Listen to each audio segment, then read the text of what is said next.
Bateu uma palma aí, peraí. 1, 2, 3. Porra, esse foi sincronizado, hein, cara. Ficou bonito. Agora vai ser tranquilo pra você se arrumar depois. Tá bom. Então esse episódio é Eleições Americanas, parte 2. Exato. A gente vai fazer o ano das eleições americanas. Até Não, o a ano gente não que vai vem falar essa mais de eleição história. americana. Agora é política. Esse debate sobre... Vamos fazer a abertura sobre eleições americanas e a gente vai pro episódio depois. Top torturas. As torturas mais legais e divertidas da história. Mas sobre eleições americanas um pouco antes disso. Parece que o menino Viriato acertou todas as previsões dele, cara. Acertou que o Trump levaria para a Suprema Corte, que aí não era muito difícil, ok. Acertou que tinha um potencial de virar o novo César. E não só virou o novo César, como o menino Trump deixou de seguir todos os judeus que ele seguia. O primeiro-ministro de Israel, toda a turma deixou de seguir o Ben Shapiro, todo mundo pulou fora. E eles ficaram bravos. E aí começaram com um debate, tipo, nossa, o Trump ele está assumindo posições antissemitas, hein, isso está meio preocupante. E aí o Trump mandou a seguinte frase: é engraçado que as mesmas pessoas que querem que Biden vença a eleição são as que começam guerras pelo mundo. E isso deu um problema. O cara de Israel, aquele que tem nome maluco, esqueçam dele toda hora, mas que tem um nome estranho, que é o primeiro-ministro de Israel, respondeu, Netanyahu.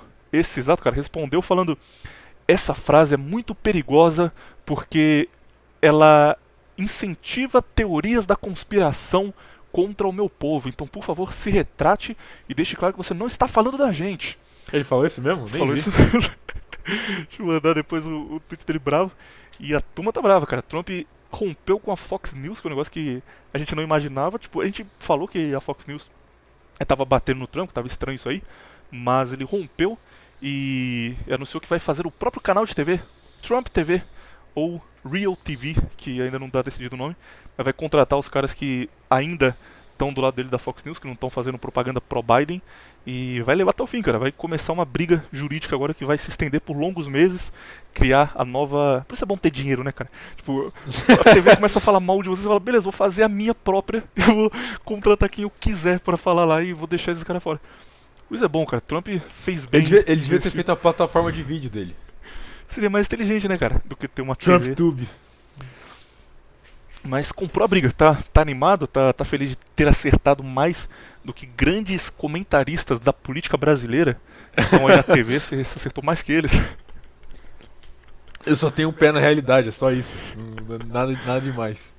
Eu falei, outra coisa, eles já estão. A primeira coisa que eu falei foi que ainda tinha chance do Trump ganhar normalmente. E ainda tem chance do Trump ganhar normalmente. É uma coisa que eu esqueci de falar, a gente esqueceu de falar no caso, é que não é a primeira vez que isso acontece nos Estados Unidos. De que eles têm recontagem de votos e muda quem, entre aspas, ganhou a eleição. Com Bush isso aconteceu, Bush versus Al Gore, entendeu?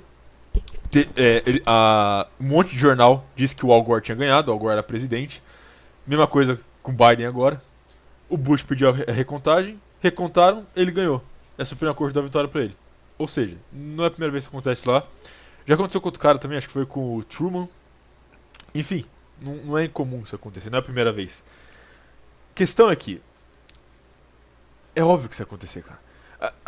A questão não é nem se eu acertei ou errei, que muita gente falou isso, eu não mereço crédito por algo que um monte de gente falou. O que eu tô pensando agora é o seguinte, algumas coisas no caso. Primeira coisa é o seguinte: isso pode ter sido proposital. Pensa o seguinte: por que eles fraudariam uma eleição de uma forma tão óbvia assim? Não parece que foi, entendeu, arrogância, sabe? Não parece que eles falam, não, vamos fraudar a eleição aqui e mesmo que todo mundo perceba que tá fraudado, ninguém ia fazer nada. Não parece que foi proposital, sabe? Parece que eles deixaram avulso de propósito. Não sei. Bom, mas isso aí... Isso a gente já falou a maior parte do que aconteceu no último episódio. Então quem não escutou vai lá escutar. Aliás, eu acho que pouca gente não escutou, porque acho que foi o mais visto. Não é interessante isso aí? Fizeram bem escutar, porque você tava on fire e previu o Você futuro também. em níveis diferentes, cara. Uma informação extra que é bom trazer aqui pro ouvinte, que ficou faltando na última, que a gente falou que era extremamente improvável o Biden ter virado num Wisconsin, porque tipo, era absurdo quanto voto ele precisava e quantos faltavam ser contados, ele conseguiu a virada. Fizeram a matemática de quão provável era e é o seguinte, cara. As chances do Biden virar no Wisconsin no momento em que as urnas pararam de ser contadas e depois quando voltou ele conseguiu a virada eram de 0,000000189% e isso dá 1 em 52.910.052. Ou seja, se você pegar 52.910.052 papeizinhos, colocar numa piscina e tirar uma, e você tem que tirar o papel exato naquela piscina ali, de 52 milhões, essa era a chance do Biden virar no Wisconsin, onde ele virou, segundo a contagem oficial de votos. E o Trump ele é muito sortudo. o Trump tá puto com isso. Inclusive, o momento que eu percebi que coisas grandes estavam acontecendo foi quando, no dia seguinte, quando a gente gravou na quarta, foi ao ar na quinta, aí na sexta já estava muito na cara que o negócio estava sendo roubado. O Trump conseguiu fazer vários estados, vários condados pararem a contagem e ficar on hold, não teve um resultado definitivo, e passou o dia viajando de estado em estado, fazendo amizades no Senado e tentando organizar o processo de recontagem no maior número de swing states possíveis. Nada pode ser mais César do que isso, cara. O cara fala, para de contar essa porra aí! Passa viajando o país de estado em estado, falando com senadores e querendo não deixar os inimigos no poder. É maravilhoso. Gosto muito. Sabe uma coisa interessante também? Os primeiros caras que apunharam ele a fazer a recontagem, todos eles tinham um sobrenome italiano. Isso aqui é o que você falou lá sobre de os César. caras que vêm cavalo e ficam com aquela memória imprintada na cabeça, porque tem a memória genética. Pode ser isso, cara. Exato, memória genética do Império aí, entendeu? Tipo assim, teve uma entrevista, acho que foi ontem, do Mike Pompeo. Pompeo é o nome italiano. Ele falou o seguinte, que o repórter pergunta assim, como vai ser a transição pro governo Biden? Ele fala o seguinte, a gente tá preparando uma ótima transição pro segundo mandato do Trump. Entendeu? O Trump não vai ceder, cara, eu falei isso. Espero que ele não ceda mesmo. Pode ser que ele mude de ideia, sei lá. Mas algumas coisas. Primeira coisa, que esqueci de falar também, que aconteceu essa semana aí. Que muita coisa aconteceu essa semana. Mas uma coisa, eu fiquei assustado, o tanto de gente que ficou surpresa com o Netanyahu dando parabéns pro Joe Biden. Os caras realmente achavam que o Netanyahu era amigo do Trump. Esse é o nível da desilusão das pessoas atualmente. Entendeu? O cara, como que alguém que acompanha qualquer coisa de política acha que o Netanyahu realmente é amigo do Trump? Enfim. É só se olhar. Tentaram transformar isso num negócio, cara. Como eu sou um grande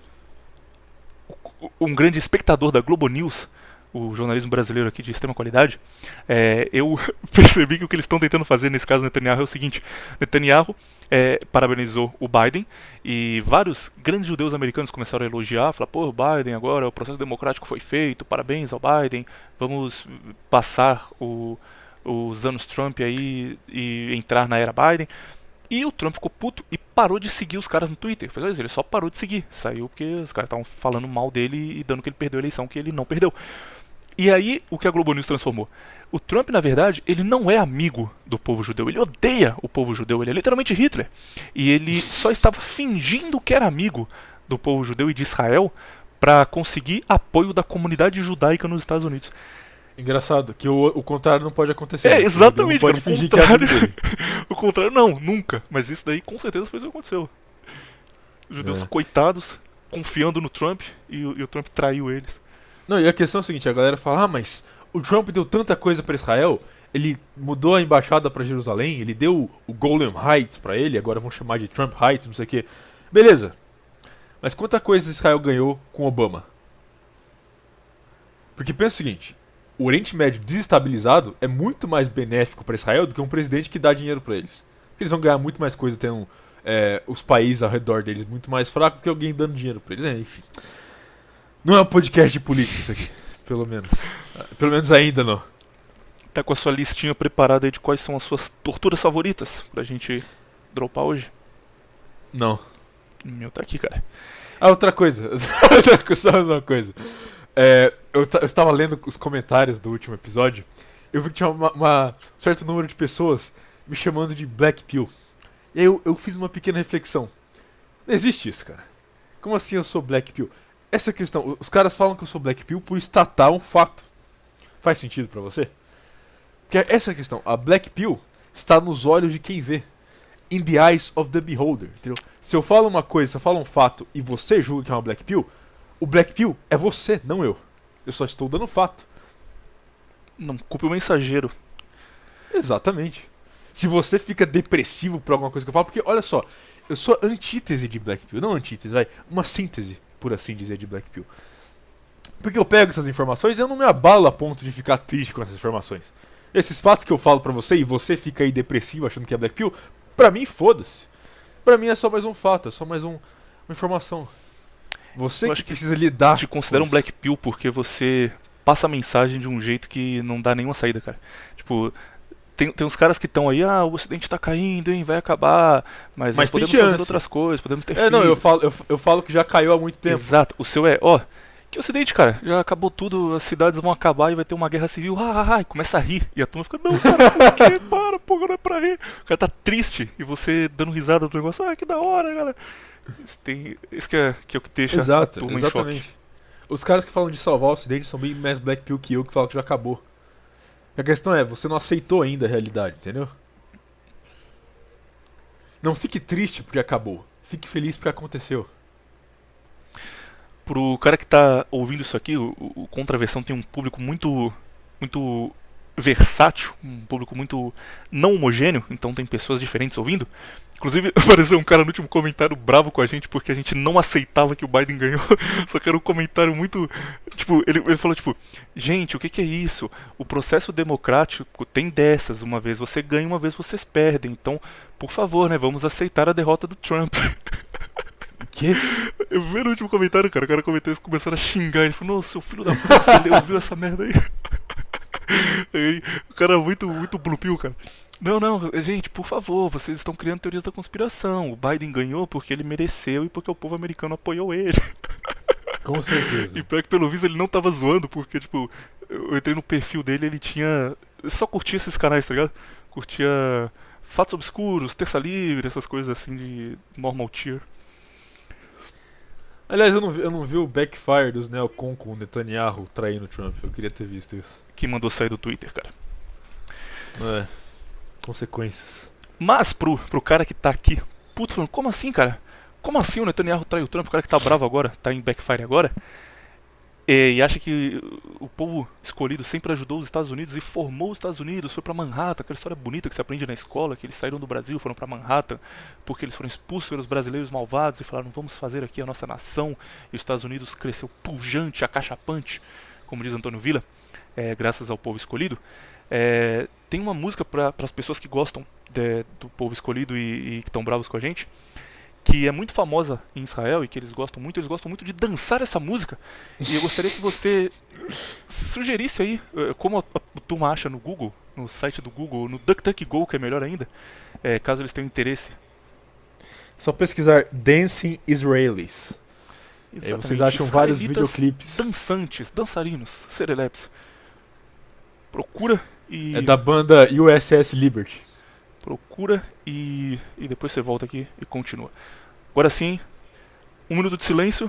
Não, você que vai editar isso aqui, então Então eu que me viro agora. Vou fazer né? barulho, você fica... Quando eu fico editando no B10... Vai ligar o ventilador, vai ligar a furadeira, ligar o aspirador de pó aí. Ficar falando baixinho do nada, só pra você ter que aumentar o pitch depois. Tocar a bateria e vai. Então, sem 1 minuto de silêncio, aí vai entrar aí o menino Tapetinho, o grande símbolo do fascismo brasileiro que mudou toda a história da internet. A turma odiava a mulher, a turma xingava a mulher, a turma falava mulher, interrogação, kkk. E graças ao Tapetinho que mudou isso pra bom Aliás, dia falando em mulher. apenas para quem respeita as mulheres, agora a turma tá mudando de lado. Só se não receber bom dia.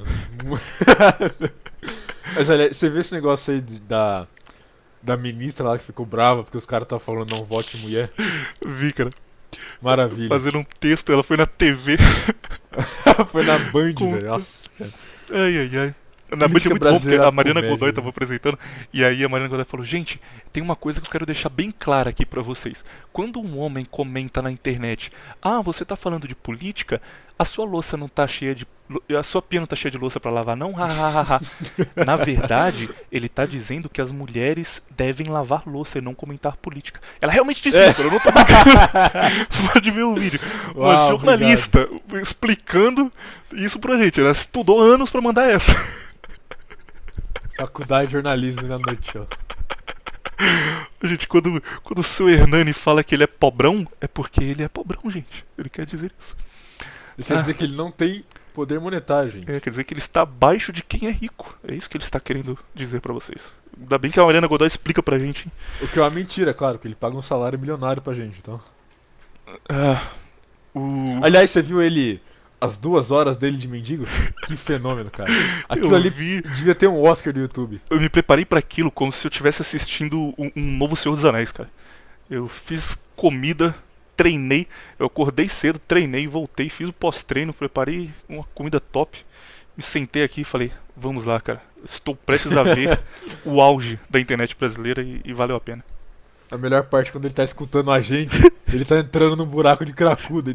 Aí tá tipo, meu Deus, o que eu tô fazendo aqui? Aí tá nossa voz no fundo. A melhor parte é quando ele tá preocupado porque ele acha que tem gente atrás dele, gente procurando ele, e aí pra evitar que ache ele tá ouvindo a gente no celular, alto pra caralho, com uma lanterna ligada na cara. Gente, será que alguém vai me ver aqui? Será que eu tô bem escondido? Ai, caralho. Seu Hernani é um gênio da internet, cara. Eu realmente acho que, tipo, vai existir igual tem hoje em dia movimentos musicais, igual a Nova Vanguarda Paulista. O Arrigo Barnabé fazia música, o Itamar Assunção fazia música, ninguém ouvia. Os caras iam na feira tocar e ganhar migalhas. E hoje em dia a turma ouve e fala, nossa, eles eram geniais, olha que coisa foda que eles faziam. Eu acho que o seu Hernani vai ter isso aí também no futuro, cara.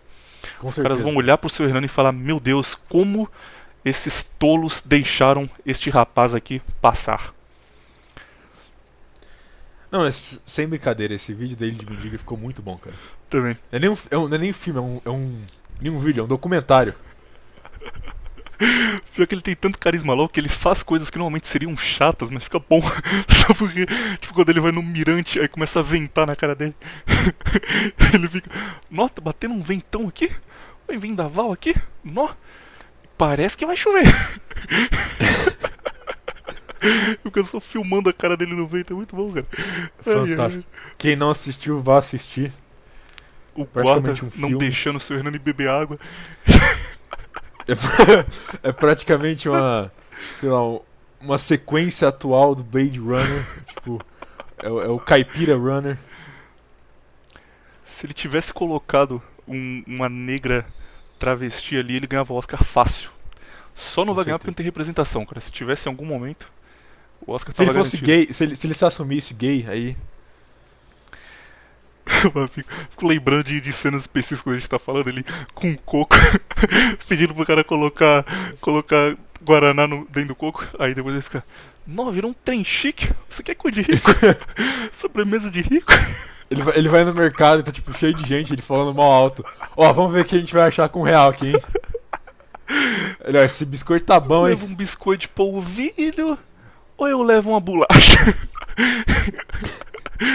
Aí ele come um saco de biscoito, dá 2 horas e tá. Nossa, gente, tô morrendo de fome. Por que será, né, cara?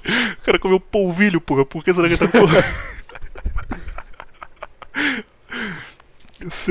o ser ou não ser eis a questão, disse o Hernani.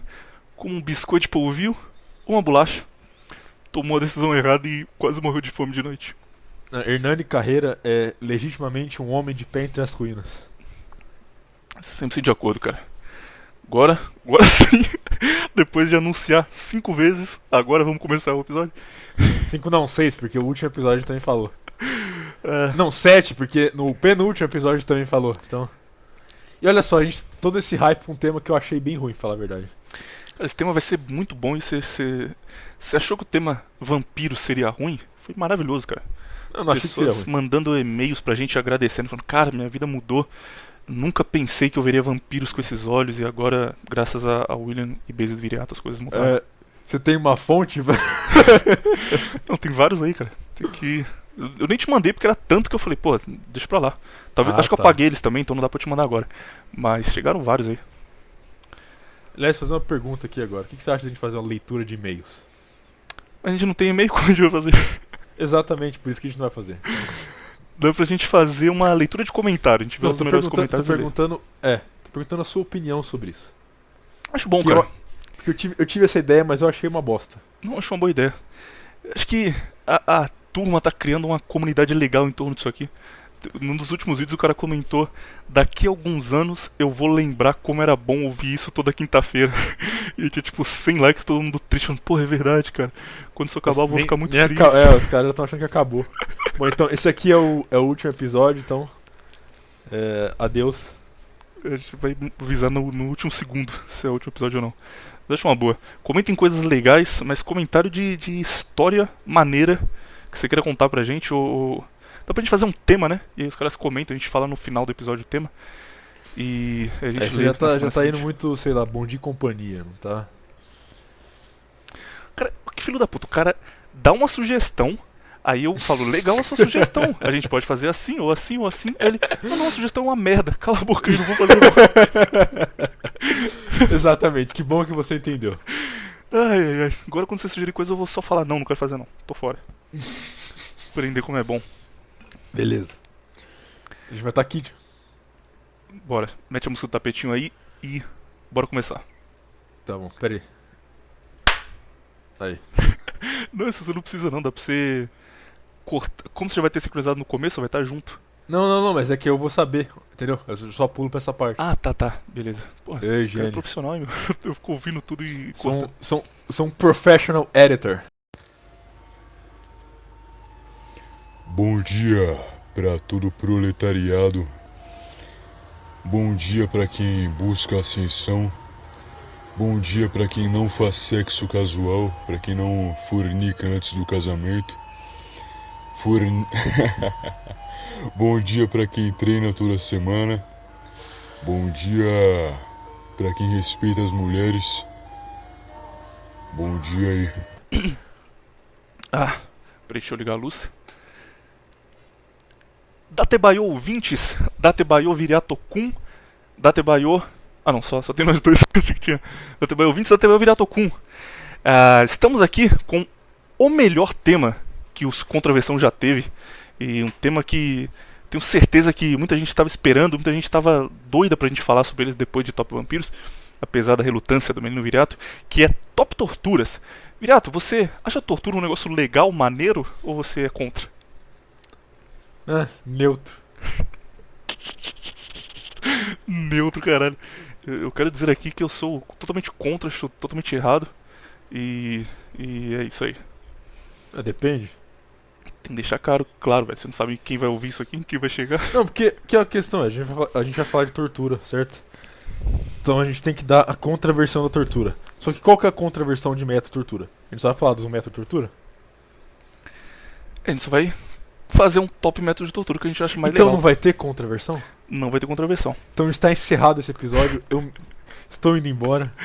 Não, dá um jeito aí, cara. Você Não, já sei o que eu vou falar. Dá um jeito de fazer a tortura parecer muito top. Por pra quê? ter a contraversão. Então essa é a contraversão. Todo mundo fala que tortura é ruim, que você não pode furar a mulher e colocar sal, que é errado. Aí você vai ter que dizer que não, que tá certo. O que você pensou nessa de primeira, assim? Sei lá, só veio na cabeça rápido. Cabeça estranha, hein? Primeiro método de tortura, eu vou começar com um leve, cara. Esse eu acho maravilhoso. É um método de tortura da União Soviética que está presente. Eu vou dar a fonte desse aqui, pra você ver como é profissional o meu trabalho. A fonte desse livro é O Arquipélago Gulag, de Alexandre Solzhenitsyn, que é o melhor livro do último século que ninguém conhece, ninguém lê. E que é difícil achar, inclusive. Tem um PDF, mas é aqueles PDF feio que o cara tira foto e junta tudo no Photoshop, não é legal não. E dá pra você achar no Mercado Livre, dá pra você achar nesses sites assim, estante virtual, mas é caro. Custa uns 100 e poucos reais, só que vale muito a pena. Alexandre Solzhenitsyn, ele ficou preso em um gulag por 25 anos. E sabe qual foi o crime que ele cometeu? Não. Ele era oficial do exército soviético. E ele falava com o primo dele por carta. E eles falavam, como tá sendo aí a guerra? O primo dele também tava, só que tava em outro fronte.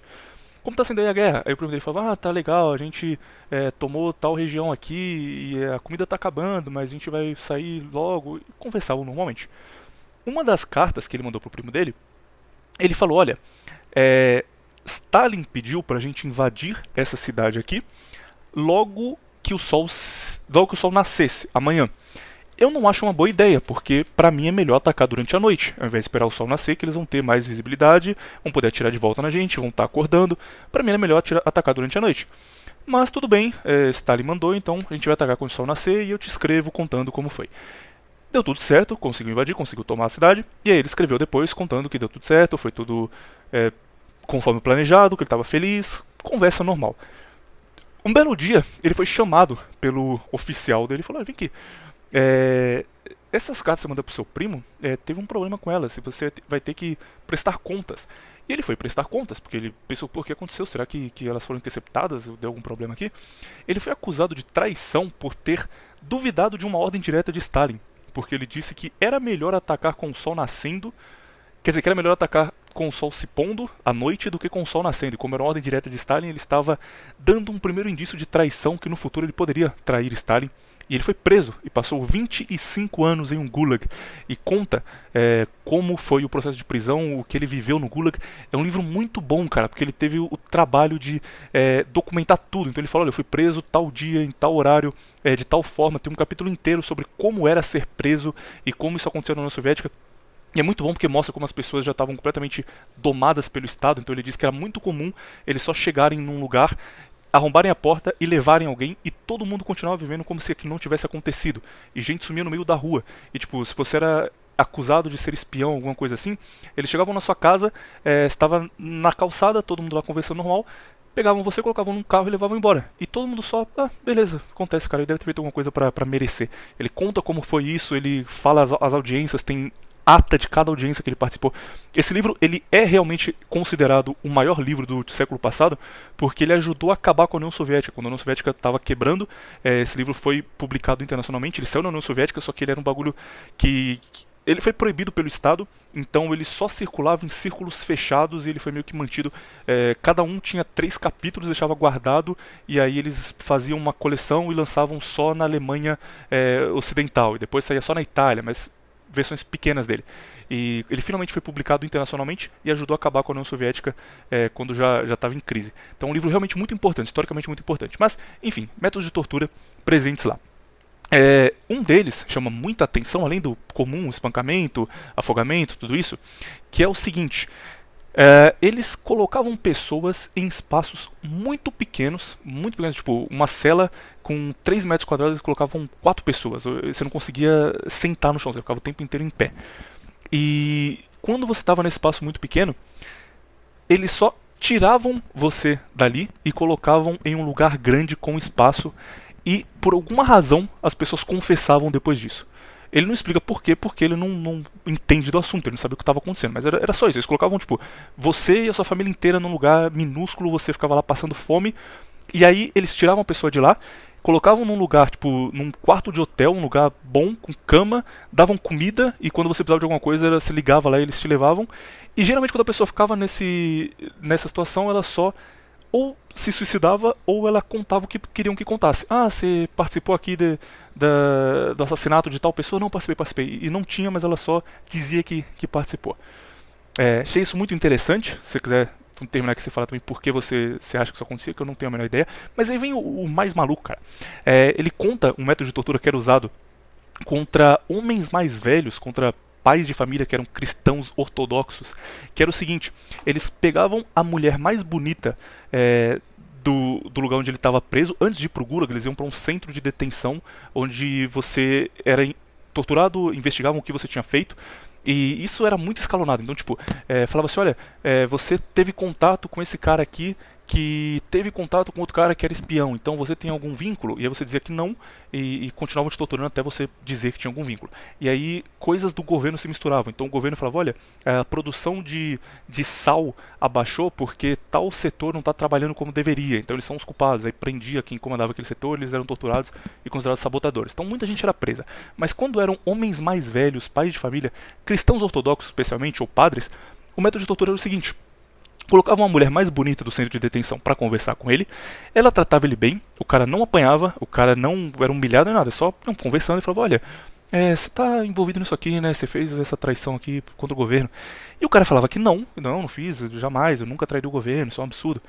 E ela começava a tirar peças de roupa, então tipo, ela tirava o sapato e ficava: não, certeza você não fez, Porque, olha, tem disso aqui que você fez, eu acho que você é culpado, hein? Não, não fiz, jamais, não. E aí ela tirava a blusa e ia tirando roupa, e quando chegava o ponto onde ela tirava a camisa e ficava de lingerie, ou antes disso já, o cara só entrava em choque e falava, não, eu fiz, eu assino, não importa o que foi, eu assino. E esse é um método de tortura que ele relata que aconteceu mais de uma vez e que nas várias vezes que ele relata sempre funcionou, porque os caras primeiro tinham medo de ir pro inferno, porque imagina, russos ortodoxos de 80 anos em 1930, 1940, imagina como era a cabeça deles que nasceram em 1850. E além disso era um método que não deixava marca e que era muito fácil, você não precisava deixar o cara confinado por muito tempo, então foi comum nos primeiros anos de Gulag. E qual a sua opinião sobre os dois? São métodos tops ou você acha que falta alguma coisa aí? Ou você acha que sequer são tortura? Porque é só uma ameaça ali de uma coisa tranquila. Bom, eu tenho que tirar uma contraversão disso, não é mesmo? Então, E esse é o seu trabalho, cara. É pra isso que você recebe todo mês. pois bem, vamos fazer uma pergunta então. Pra que serve tortura? Pra você convencer alguém a fazer algo que você... ou dizer algo que você quer ouvir. Errado! Como Wrong! errado, cara? Se você olhar no dicionário vai Essa- estar mais ou menos isso aí. Não, a tortura é você fazer alguém sofrer. Por método de tortura, certo? Ah, tá, ok, beleza. Tortura, O definição, objeti- ok, fazer alguém O sofrer. objetivo da tortura que você acaba de dizer, isso é algo extremamente moderno da tortura. Porque por toda a existência da humanidade, a tortura não era necessariamente um método de você extrair nada das pessoas. A tortura acontecia quase que sempre Como por punição. punição. Exatamente. Desde, por exemplo, nos primórdios do Ocidente, desde Jesus Cristo, entende? E desde muito antes, desde a nossa pré-história, a tortura sempre foi um método de punir aqueles que eram vistos como merecedores do sofrimento maior do que a morte. Entende? Verdade, Só que em concordo. algum ponto, a tortura passa a ser algo para ser extraído algo do ser humano. Provavelmente os primeiros casos disso provavelmente aconteceram mais em sociedades organizadas, onde eles precisavam extrair alguma informação da pessoa, eles perceberam que se você torturar a pessoa, ela talvez te diga. Problema é que quando você tortura alguém, ela basicamente vai falar o que você quiser. Não é verdade? Sim. Se o cara chegar na sua casa, começar a te torturar e falar, você matou o fulano, ele vai te torturar até você falar que matou fulano. Você nem sabe quem é fulano, mas você vai falar porque o cara te torturou tanto que você vai falar, entendeu? Exemplo, ok?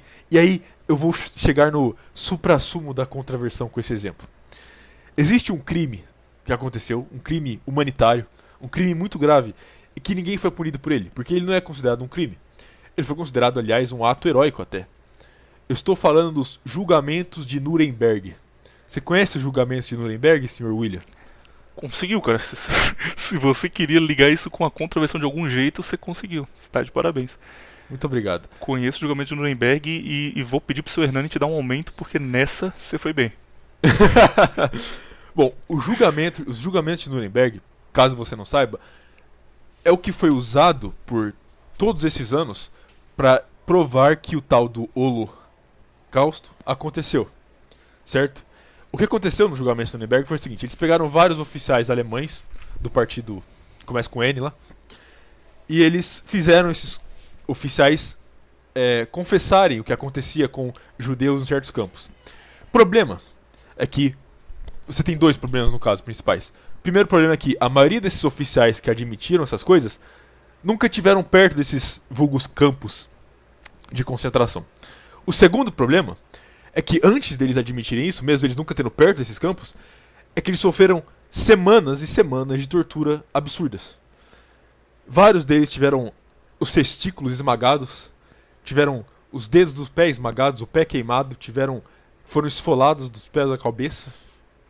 O que mais aconteceu? Eles foram... Bom, enfim, eles sofreram vários métodos de tortura aí. Você pode fazer uma lista. E aí, depois de serem torturados aí por semanas e semanas sem fim, os caras falaram, a gente tava colocando eles em câmeras de gás, entendeu? E isso é usado como prova até hoje do que aconteceu lá. Entende o que eu tô falando? Entendo perfeitamente. Isso é usado como a prova, inclusive. Não, se foi assumido por eles, então é porque aconteceu. Exato. E aí, volta no que eu comecei. Se você é torturado, você admite o que eles quiserem. Entendeu? volta no que o William tava falando da União Soviética. Se você tortura um cara, ele vai ser o supremo inimigo da União Soviética. Ele vai admitir pra você que ele é o próprio demônio. Ele não interessa, entendeu? Tortura, até mais ou menos ali, sei lá, até a tortura começar a ser difundido como algo pra extrair informação, tortura é algo simplesmente pra punição, entendeu? Você torturava, era gente que matou criança, entendeu? Era isso que você torturava. Você torturava gente que estuprou um monte de mulher.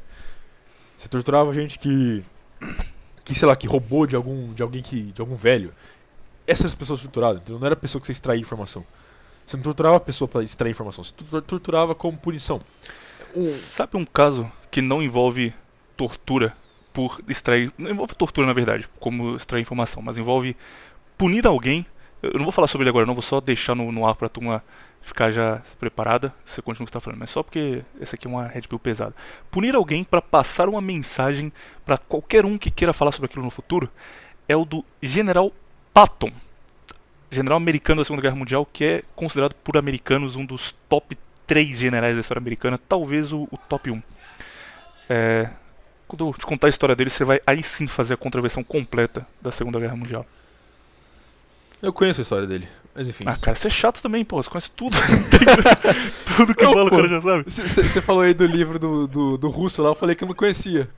Ah, pelo menos isso. Enfim, pois bem, um fato histórico que é muito usado pra pintar um certo núcleo como malvado é a Inquisição, certo? A Inquisição é sempre pintado como, não, a igreja torturou um monte de pessoas inocentes e não sei o que, e tudo pra extrair informação de quem era herege, não sei o que. Enfim, tá errado isso aí. Primeiro que tá errado porque a maior parte das torturas que aconteceram na Inquisição não foram torturas pra extrair nada, foram torturas punitivas, certo? Foram torturas pra punir pessoas. E a maior parte das torturas que aconteceram, eu não tô dizendo que não aconteceu com nenhum inocente. Deve ter acontecido, com certeza. Aliás, tem alguns relatos aí, mas não era muita coisa. O que realmente aconteceu, as pessoas que realmente foram torturadas, foram pessoas que, digamos que, na minha opinião, mereciam. Vamos lá. Exemplo.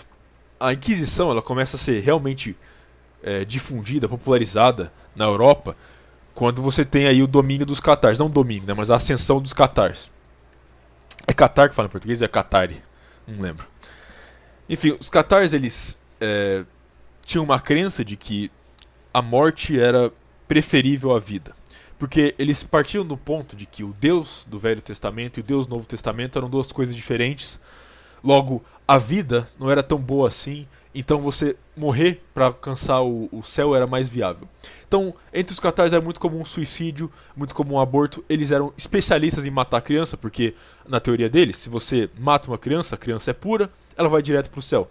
Então é mais fácil você ter o seu filho e matar ele logo em seguida, certo? Então, esses foram as pessoas que o começo da Inquisição perseguiu, entende? Esses foram os principais alvos da Inquisição. Então, as pessoas que foram executadas de forma com tortura pela Inquisição eram geralmente pessoas que assassinaram várias crianças, eram pessoas que estimularam vilas inteiras a se matar e por aí vai. Então, de uma certa forma, a visão das torturas pelos inquisidores era uma visão de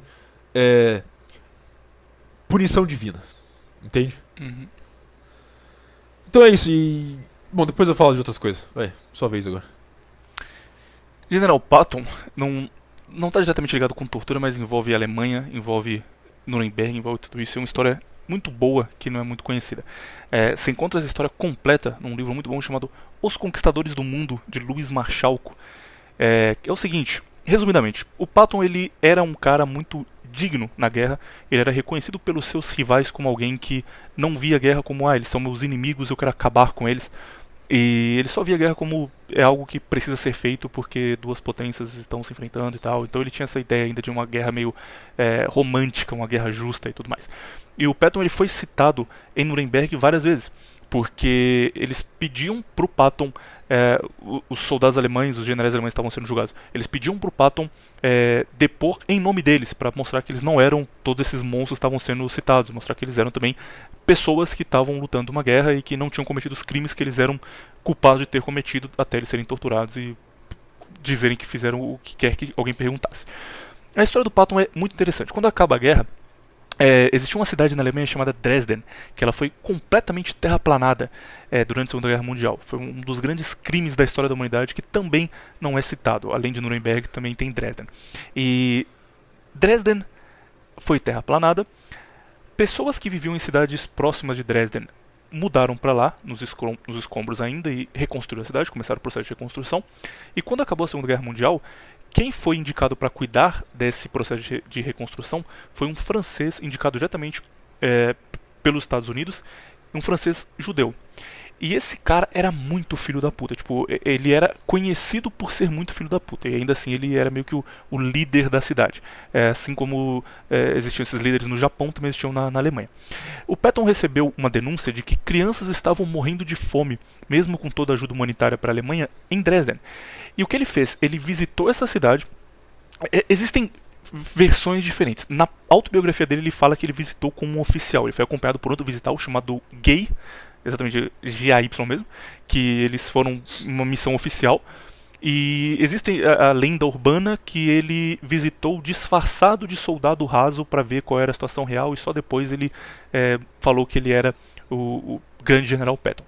Mas enfim, ele visitou Dresden de alguma forma, e quando ele estava lá, ele descobriu que esse cara que cuidava da cidade, ele fazia uma coisa muito estranha nos bloqueios para chegar em Dresden, porque tudo que chegava de comida era parado, era vistoriado, leite era vistoriado especialmente, e o resto passava. Então, se você vai entrar com uma coisa ilegal na cidade, você vai, sei lá, entrar com armas para fazer uma guerrilha e tentar retomar a Alemanha.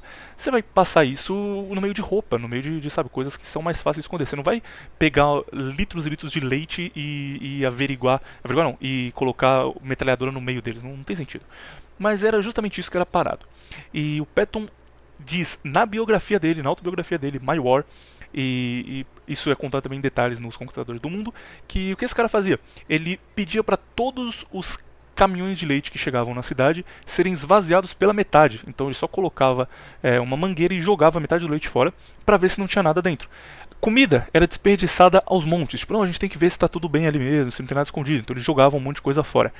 Quando chegavam na cidade, o que eles faziam? Olha, infelizmente não tem comida para todo mundo. Então, por exemplo, virou algo comum nessa cidade médicos não fazerem o parto de crianças, obrigarem as mães a abortar, porque dizia que elas não teriam comida se os filhos nascessem, que o filho ia morrer de fome. Então, olha, seu filho vai morrer de fome, não tem leite, as pessoas não estão ajudando vocês aqui, tá todo mundo sofrendo, vai ser um período difícil os próximos 2 anos. Se ele nascer, ele vai morrer, então a gente vai ter que fazer um aborto aqui, infelizmente, por uma questão humanitária.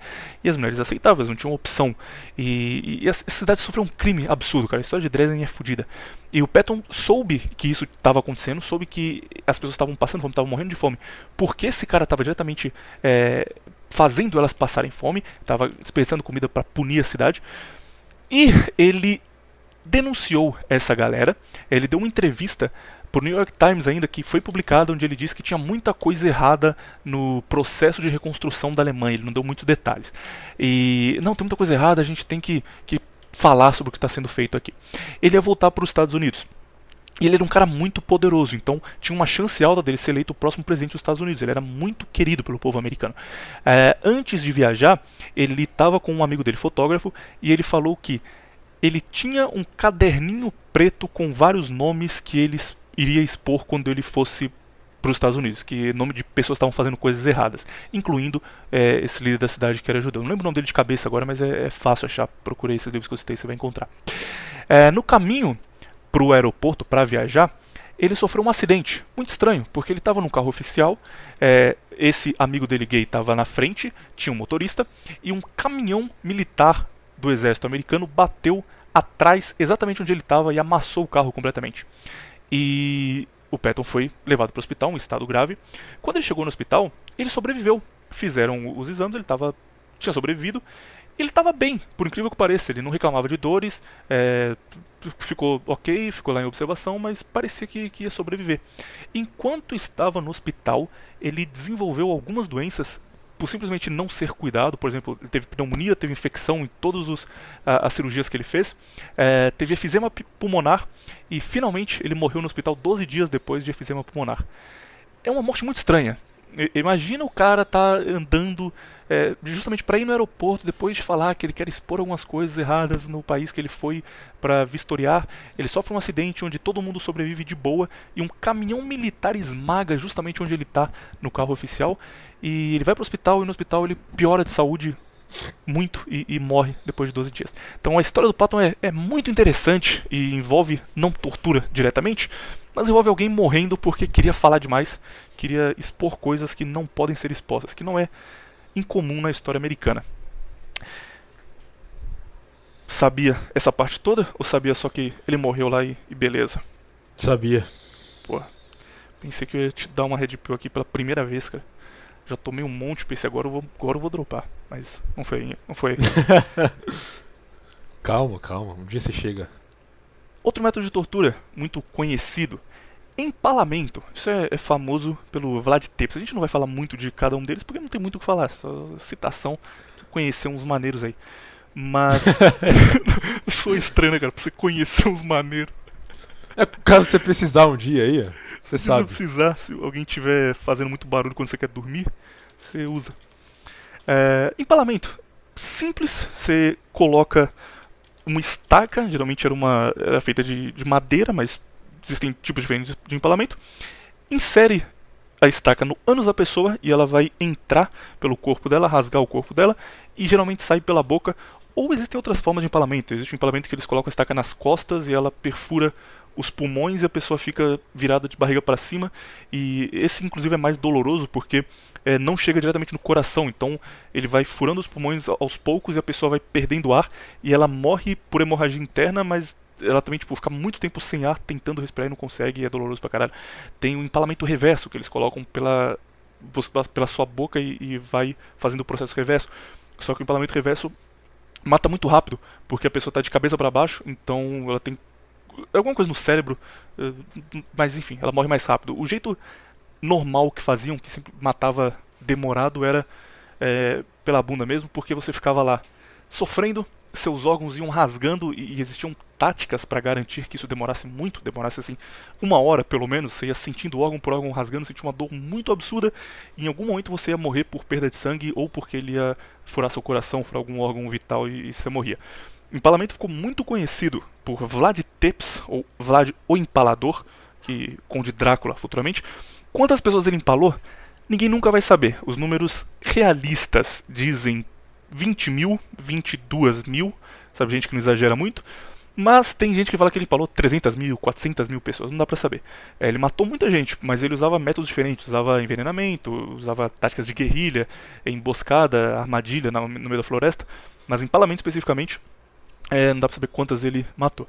E isso é uma coisa muito própria, que aparece em outros métodos também, a gente vai falar deles daqui a pouco, que é você deixar público que a pessoa morreu. Porque existe a diferença entre uma tortura feita escondida, que você quer só trazer, você quer só obrigar a pessoa a falar, você quer só a opinião dela, ou quer que ela minta mesmo, você sabe que é mentira, mas você quer que ela assine um opinião papel. dela. Oi? Eu gostaria de saber a sua opinião aqui sobre uma coisa aí. Só isso. Não, mas existe a diferença de uma tortura escondida para alguém assinar um papel ou assinar uma carta de confissão, alguma coisa, e uma tortura pública. A tortura pública geralmente ela exige que a pessoa demore muito para morrer, para ser um espetáculo e vai deixar o corpo exposto depois.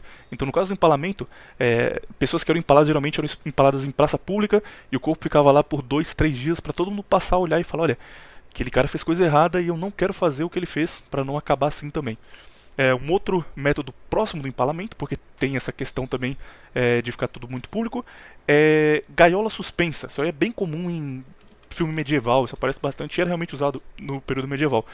Pega uma gaiola gigante, tipo aquela gaiola de passarinho, pendura ela muito alto, e geralmente eles colocavam isso nos castelos, na parte de fora dos muros, para mostrar quando eles capturavam soldados inimigos o que acontecia com os soldados inimigos, ou era feito dentro da cidade com pessoas que eram inimigos públicos.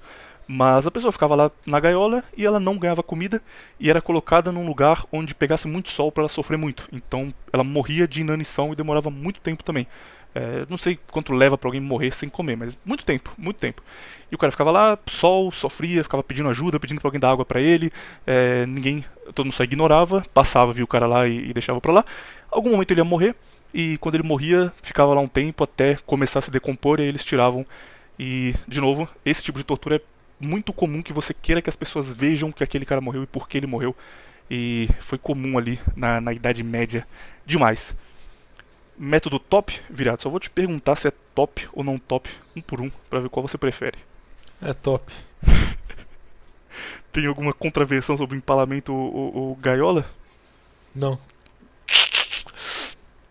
Um outro método bom, eu vou falar todos de cabeça, não vai ter sequência nenhuma, só vou falar o que eu lembrar aqui. Iron Maiden, a banda de metal Iron Maiden, ganhou o nome por conta disso. Era... Dá pra chamar Iron Maiden de uma gaiola? Qual é o nome próprio pra aquilo? Era um mecanismo? É um. Não, é um. Como é que fala que você coloca múmia? É. Um sarcófago? Exato. Ótima palavra, não pensaria na não, mas ótima palavra. Era um sarcófago que tinha espinhos em volta, que tinha lança, que tinha coisas que machucavam, e você colocava a pessoa deitada e fechava o sarcófago em cima dela. Então o cara estava deitado, você começava a fechar e chamava Iron Maiden, Dama de Ferro, porque geralmente eles faziam por fora um símbolo de uma mulher. E aí fechava na pessoa e ali ia sentindo os espinhos na pele. E você falava, olha, você vai falar, senão eu vou apertar mais aqui. E aí quando o cara não falava, você fechava mais um pouco. E chegava um ponto onde os espinhos perfuravam a pele dele. E se ele não falasse, ele levava muito tempo para morrer. Então era um método garantido que o cara ia ficar ali algumas horas podendo ser torturado. Não era muito rápido. Um outro exemplo grande. Deixa eu tentando. Roda de tortura, isso aqui também é bastante famoso. Existem formas diferentes de fazer roda de tortura. Coloca a pessoa deitada, com braços e pernas estendidos, e você gira o corpo dela em sentidos opostos. Então, tipo, você gira uma perna para a esquerda e uma perna para a direita. Ou você gira os braços para a esquerda e as pernas para a direita. E você vai fazer ela ter distensões de osso e vai ficar muito zoada. Isso aqui era feito publicamente também, especialmente na Idade Média. Eles tinham um mecanismo para isso e o carrasco ele girava a roda e o cara ia sofrendo cada vez mais e continuava sendo girado. É muito comum na literatura gótica. Edgar Allan Poe, inclusive, escreve bastante sobre a roda de tortura. Um dos contos mais famosos dele, o Poço e o Pêndulo, ele tem uma roda de tortura já desativada, mas é citada. E isso também era feito com carro de boi depois, e foi bem grande. Carro de boi, no caso, eles colocavam 2 bois amarrados na sua perna, 2 bois amarrados nos seus braços, batiam e eles corriam e você dava um impacto e quebrava muitos ossos no meio do caminho. E falava, olha, se você não contar o que a gente quer, a gente vai bater de novo. Você era obrigado a falar. Parece que você não escutou a minha contraversão. Por que, cara? O que tá contra a sua contravenção? A maior parte desses métodos de tortura era pra punir a pessoa. Era pra punir, não é? Não tinha o que falar. Do hábito. Viu? Você está blupilado ainda. Você precisa tomar mais contraversão pills aí. Esse era um...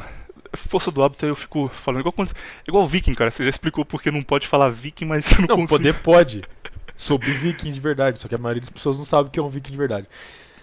Enfim. Um exemplo leve agora. É bom trocar os dois. Esse eu acho muito bom, cara. Esse eu acho top num nível que beira a genialidade. Peraí.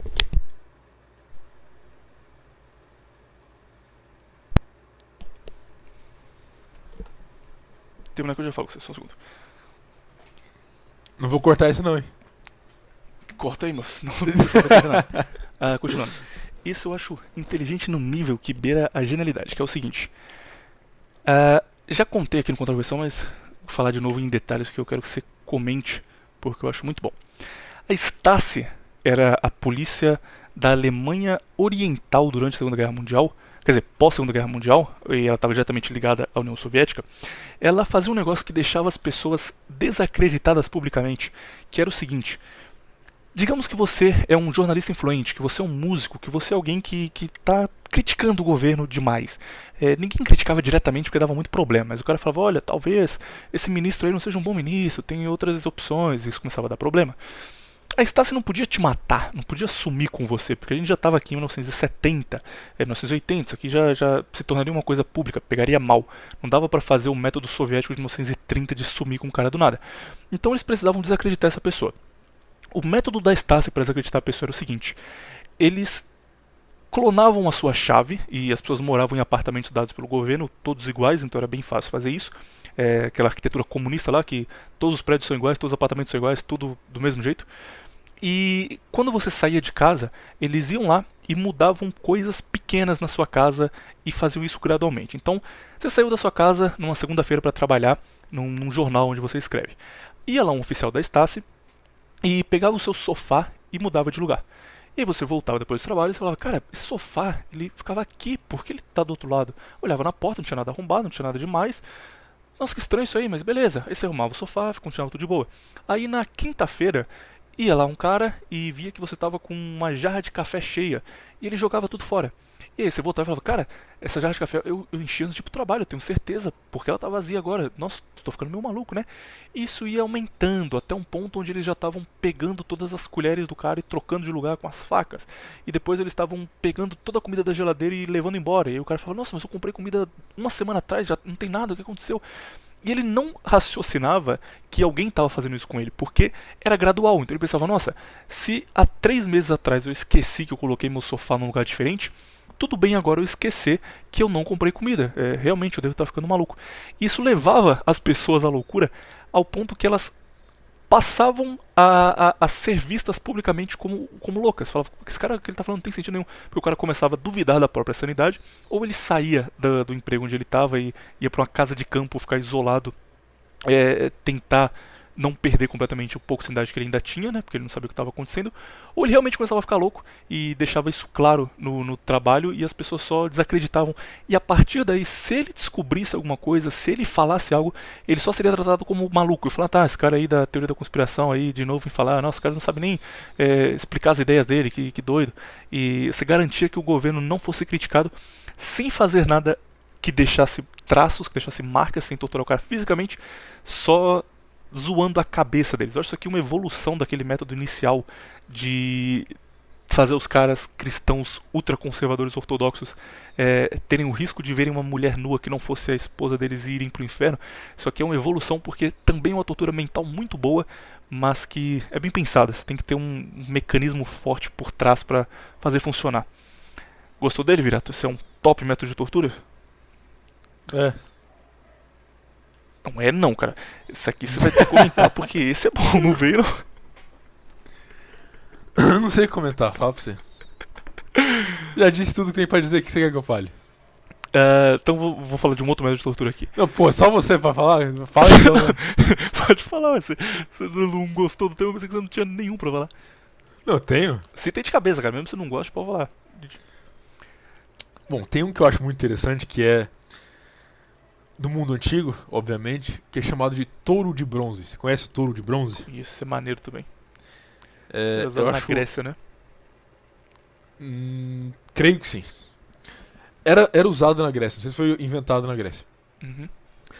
Mas a história de como ele foi inventado é muito interessante, que é o seguinte, tinha um cara, que ele era um tirano lá, não lembro o nome dele, e aí ele chama um engenheiro para desenvolver um método de executar criminosos que fosse bem doloroso para ele, entendeu?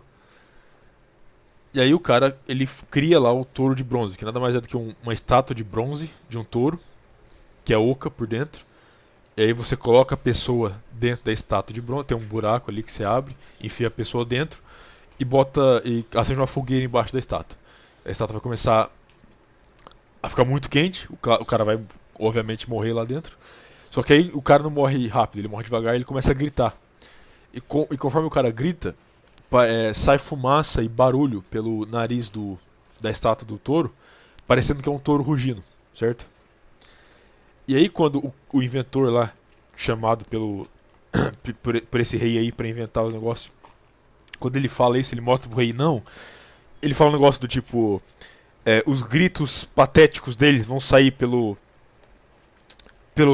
nariz do touro, entendeu? E aí o rei, ele escuta aquilo, ele fica muito revoltado com o cara, e ele fala, beleza então, você vai ser o primeiro. Cara? Hã? Por que ele ficou revoltado? Pelo jeito que o cara falou, sabe? O cara falou, tipo, os gritos patéticos dele. Ele tava desmerecendo que ia morrer no touro. Pô, se o cara vai morrer de um jeito que seja muito judiado, que vai sofrer muito, o rei tinha que gostar. Falar, esses caras são patéticos mesmo. Não, ele queria ver respeito, sei lá. Tem que perguntar pro rei, não tem que perguntar pra mim. Talvez o cara só fez deu uma mexida assim de mão e o rei não gostou, né? Provavelmente. Puta, eu vou judiar dele. Aí foi basicamente isso que aconteceu. O rei falou: beleza, então eu vou testar em você primeiro. Aí ele pegou o cara que inventou o touro e ele foi o primeiro executado pelo negócio. Se inicia uma sequência grande de pessoas que morreram por suas próprias invenções, que é realmente extensa. Pera aí, você vai falar da guilhotina? Não ia, mas pode falar da guilhotina. É uma boa. Não, É um ótimo não, jeito. não, não, é porque o da guilhotina é um falso? erro. É falso. Aí Porra. eu. Então não. Então esquece o exemplo da guilhotina. Fala aí, fala aí. É, inclusive é verdade, cara. A gente tá com 59 minutos aqui e você não tinha falado nenhum. Foi mal aí. Só empolguei. Tá bom, Virei meu um salário vem do Faustão. mesmo jeito. Pode falar mais um, cara. Você já disse 20, agora você pode falar mais um, tranquilo. Beleza. Meu amigo William aí adora falar sobre os métodos pra tirar informação por algum motivo. Então eu vou falar dos métodos como punição.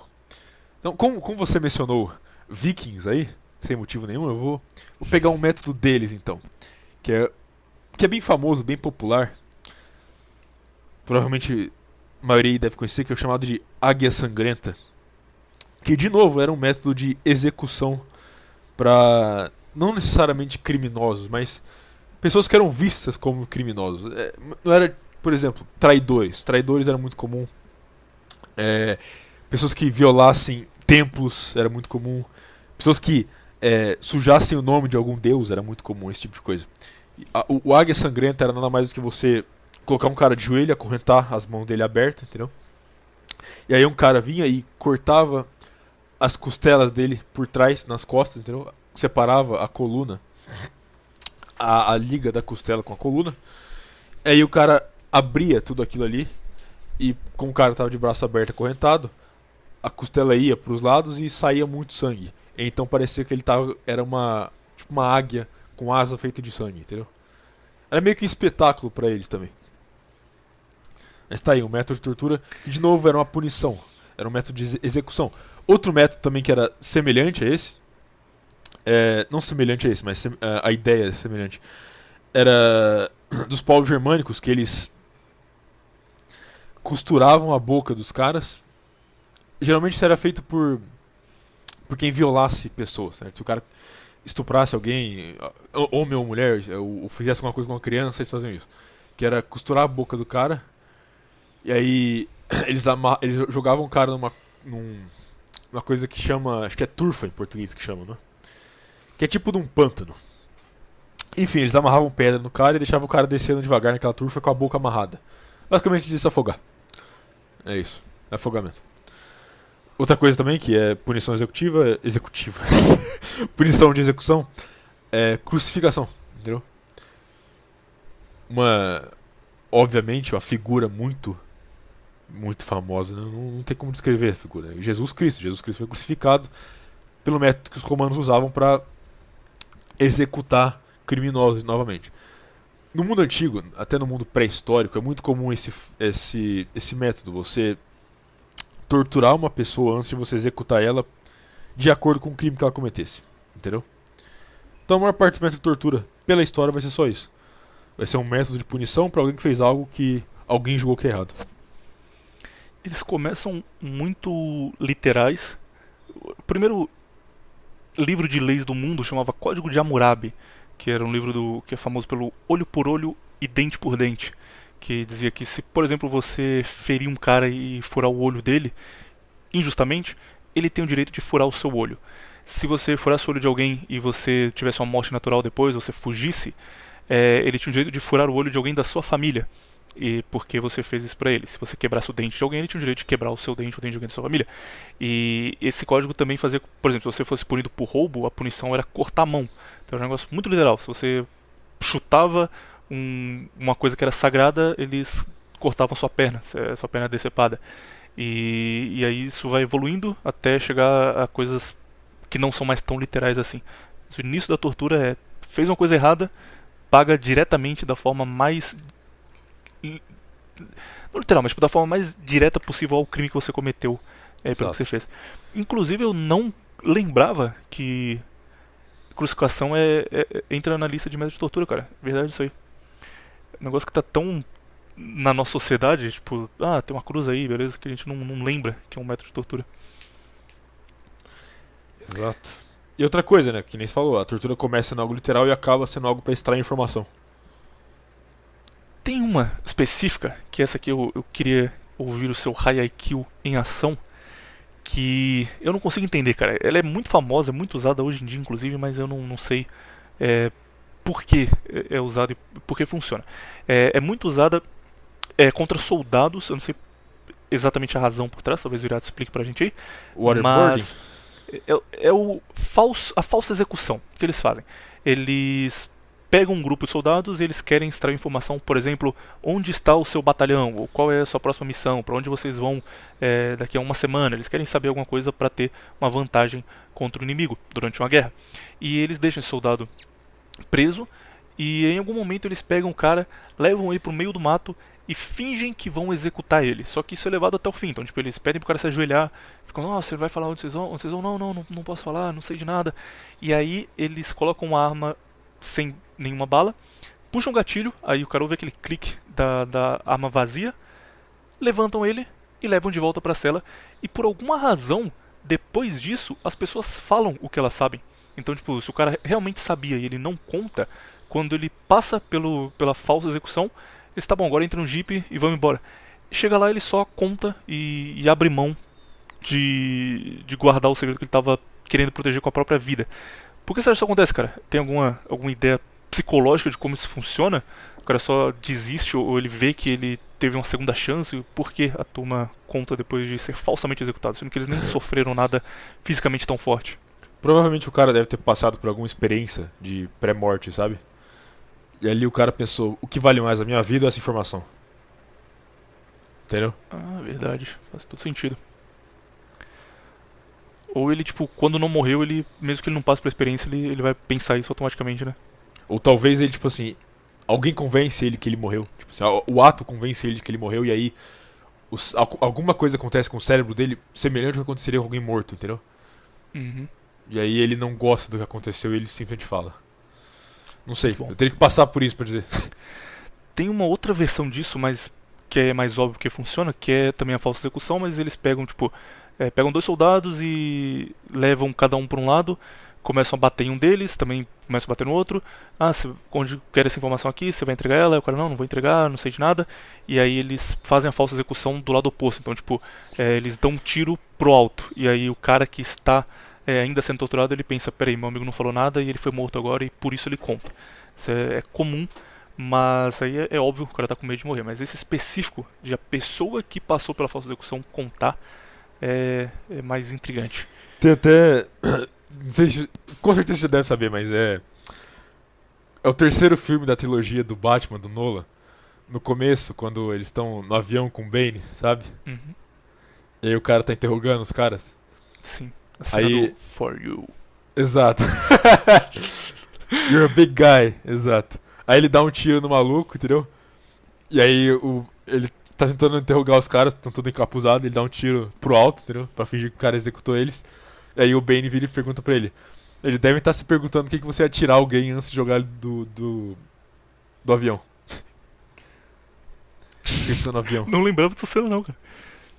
Não, cara, é muito boa essa cena. Eu assisti esse filme no cinema quando ele foi lançado e eu fiquei muito decepcionado, eu não lembro de quase nada dele, só lembro que eu não gostei por alguma razão. Caramba, eu gostei muito desse filme. Principalmente essa cena, é muito boa, cara. Tipo, ele tá interrogando os caras, entendeu? Aí eles estão no avião, aí ele abre a porta do avião e dá um tiro pra fora, entendeu? Uhum. Aí o cara pergunta, por que você tá atirando no cara antes de jogar ele do avião? E também não daria certo atirar no Bane, cara. O cara shapeado daquele jeito. Ele devia ter atirado no Bane, não teria filme. Outro método de tortura, esse também é antigo, mas que ele durou muito tempo, ele foi usado até 1970 na Espanha. Provavelmente é usado até hoje ainda em vários lugares do mundo, só não tem esse nome. É o que eles chamam de garrote espanhol. Você coloca a pessoa... Você não, a pessoa que vai fazer a tortura. Coloca a pessoa sentada. É porque eu não. Porque não é bom fazer isso, cara. Por isso descobrir, você vai ter que explicar que você ouviu falar no Contraversão com o vídeo não, hoje em dia da minha casa. Hoje em dia é só você falar que é fetiche. Ah, tá, beleza. Ele tá safe. Ou você fala que que é o seu gênero. Só no nome, eu só gosto de sexo se for feito desse jeito aí, não é minha culpa. Pessoa sentada numa cadeira, num banco, qualquer coisa que não seja muito confortável, a pessoa que vai fazer a tortura coloca uma corda no pescoço dela e aí tem uma madeira que é o garrote e ele amarra as duas pontas da corda na madeira. Então toda vez que ele gira a madeira, a corda aperta mais e você vai apertando isso também gradualmente. Você aperta, faz a pergunta. Cara, e nesse caso aqui é realmente usado só pra pergunta porque ele era usado muito em prisão e para tirar informações de pessoas. Faz uma pergunta, o cara não fala, e você aperta mais, e é uma coisa gradual que ele fica assim, tá bom, eu vou morrer agora, e ele não morre, e aí você aperta, o cara fica muito sem ar, e você pode soltar um pouco, continuar, mantém isso bastante tempo. Outra versão próxima disso é o que era chamado de esmaga-cabeças, também era usado na Espanha, só que ele geralmente não matava as pessoas, o garrote matava asfixiado em algum ponto, esse não matava, só que ele deixava dores de cabeça eternas. A pessoa morria com dor de cabeça. Quando ela tinha 80 anos de idade, ela ainda tinha dor de cabeça por conta disso. E estourava o tímpano também. Era uma barra onde você apoiava o queixo da vítima e em cima dele tinha, imagina um capacete, só que só a parte de cima do capacete, sabe? A parte que vai no couro cabeludo do capacete. Em cima de onde a pessoa colocava o queixo tinha esse capacete. Então você encaixava em cima da cabeça dela o capacete e você girava uma manivela também, mesmo mecanismo do garrote, e esse capacete empurrava a cabeça da pessoa para baixo. Então, entre o queixo e a cabeça, ela começava a ter cada vez mais pressão e fazia muito mal. Geralmente, depois de uma certa pressão, os dentes começavam a cair e destruir a arcada dentária, a pessoa nunca mais ia ter dente normal pro resto da vida. Os tímpanos estouravam, o olho começava a sangrar e quando terminava a tortura, ela ia ter dor de cabeça para sempre, não conseguia se livrar disso nunca mais, mas não matava. Como diz o Maluf, autor da frase estupra mas não mata, esse aqui tortura mas não mata. Um bom método aí que você lembrou, Virado, para dividir com a turminha? Não. Então eu vou continuar. Isso aqui é igual vampiro, cara. Eu posso ficar 5 horas falando que eu Você tem alguma coisa com tortura, hein? Fiquei interessante, cara. Interessante ver de onde veio e como foi usado. Isso era usado na Idade Média também, muito comum. Parecem muitas pinturas, muitas imagens sacras, inclusive. Santos morreram por esse método e viraram mártires depois. Que é a serra. Amarrava a pessoa de cabeça para baixo e serrava ela começando no meio das pernas e você ia serrando até ela morrer em algum ponto. Parecido com um empalamento, mas nesse caso aqui a pessoa morria muito mais rápido e também com muita mais dor, porque era uma lesão externa e que sangrava demais. Normalmente isso aqui era usado mais para ameaçar as pessoas do que o método em si. Tipo, pegavam um filho pequeno seu e colocavam no mecanismo e usavam essa e falavam, olha, se você não falar, a gente vai fazer, a gente vai judiar dele, hein? E a pessoa acabava entregando o que eles queriam saber quando era usado para questionamento. Dizem, aí é difícil saber porque muita coisa em torno disso aqui envolve mentira, que esse era um dos métodos mais comuns durante a Inquisição Espanhola, ao lado das fogueiras. Eu não sei até onde é verdade, mas passou a ser usado como punição depois para blasfêmia e para crimes que eram considerados muito pesados na época, tipo adultério qualificado, sabe? Tipo, o cara era casado e traía a mulher com a filha, alguma coisa assim muito pesada, era usado como método de tortura no último nível de dor possível. Aí já não era mais para tirar informação nada, era só pro cara sofrer e a sociedade sentir que aquele cara teve a punição que ele mereceu pelo crime que ele fez. Vou fazer uma pergunta pra você rápida aqui, pra nós darmos a contraversão. Quantas pessoas, pelo jeito que as pessoas falam da Inquisição Espanhola, quantas pessoas você acham que morreram? Isso eu já, assim como você, eu já sei o número real. Mas pelo jeito que falo... O seguinte, eu vou procurar no Google agora. Quantas mortes na Inquisição? O primeiro artigo é do Observatório 3, que se chama Parteiras, indígenas e até bebês foram mortos pela Inquisição. E a resposta direta do Google, quando você procura isso, é 100 mil pessoas. Em seu auge, no século XVI e XVII, estima-se que a Inquisição Espanhola matou 100 mil pessoas, entre mulheres, homens e crianças. As mulheres eram o principal alvo quando a perseguição era a possíveis adeptos da bruxaria. Os motivos são diversos e muito contestáveis. Engraçado que se você for no Wikipedia, tá dizendo que a estimativa é no máximo 5 mil. O número que eu acredito que matou uma galera, mas o número que eu acredito é mas de não, 500 pessoas, 600 pessoas. Sinceramente, tipo assim, digamos que o número de 5 mil é verdade. É 5 mil num período de 400 anos. Na verdade é 370. 5 mil pessoas. Sabe quantas pessoas morreram por assassinato no Brasil? Nesse mês? 50 mil por ano no Brasil. Exato, então já era. Tipo assim, em um mês já bateu esse número. Então, nem vem com essa. Tipo. O que acontece muito da Inquisição é que eles faziam assassinatos simbólicos que por alguma razão são considerados assassinatos. E também a Inquisição ela tinha um processo jurídico muito bom e que muitas pessoas inclusive pediam para ser julgadas por tribunais inquisidores. Você tinha direito a advogado de defesa, precisava ser apresentada uma prova, esse negócio de que não, se diziam que a pessoa era bruxa, ela era morta imediatamente, é mentira. Não, isso aconteceu. E ter Sabe provas onde aconteceu? incontestáveis para Sabe onde isso ser aconteceu? morto. Isso aconteceu nos Estados Unidos. No século XVII. Tinha nada a ver com a Inquisição, entendeu? Aconteceu em Salem, que ficou famoso por isso. Exato. Inclusive, cara, sabe quem causou Salem? Diga-me. Mulher. Nessa turma tá certa. Foi uma menina responsável por Salem que ela convenceu a irmã dela que ela tinha visto uma bruxa, alguma coisa assim. Eu não lembro a história. Procure isso aí que vale a pena, cara, é interessante. Mas, tipo, ela convenceu a irmã dela que tinha acontecido alguma coisa e que tinha alguma pessoa atrás dela. E aí ela começou a fingir que ela estava sendo possuída e que tinha espíritos em volta da casa dela. E quando ela fez isso, ela atraiu atenção. E as pessoas foram lá e falaram: nossa, o que está acontecendo? Essa menina está possuída. Vários padres foram visitar ela, foram tentar o exorcismo. E ela ficou famosa nacionalmente, porque, nossa, a criança que está possuída pelo demônio. Assim como em outros casos, MTV, Emily Rose. E ela matou uma turma, cara. Porque, tipo, ela diretamente não acusava ninguém, mas ela falava: ontem eu vi aqui no meu quarto uma mulher com roupas negras e cabelo branco e tal altura. E aí a turma tava todo mundo muito choque, porque é século XVII nos Estados Unidos, todo mundo com muito medo. O protestantismo no auge lá, então, caralho, o que vai acontecer aqui agora, cara? Será que Deus está nos punindo? Será que o Armagedon vai começar em Salem? E iam matando gente a rodo. E depois ela só falou: galera, eu quero contar um negócio aí, eu tava enganando vocês. Como diria o Zóio, era pegadinha, garai. Pegadinha, garai. E já tinha morrido todo mundo.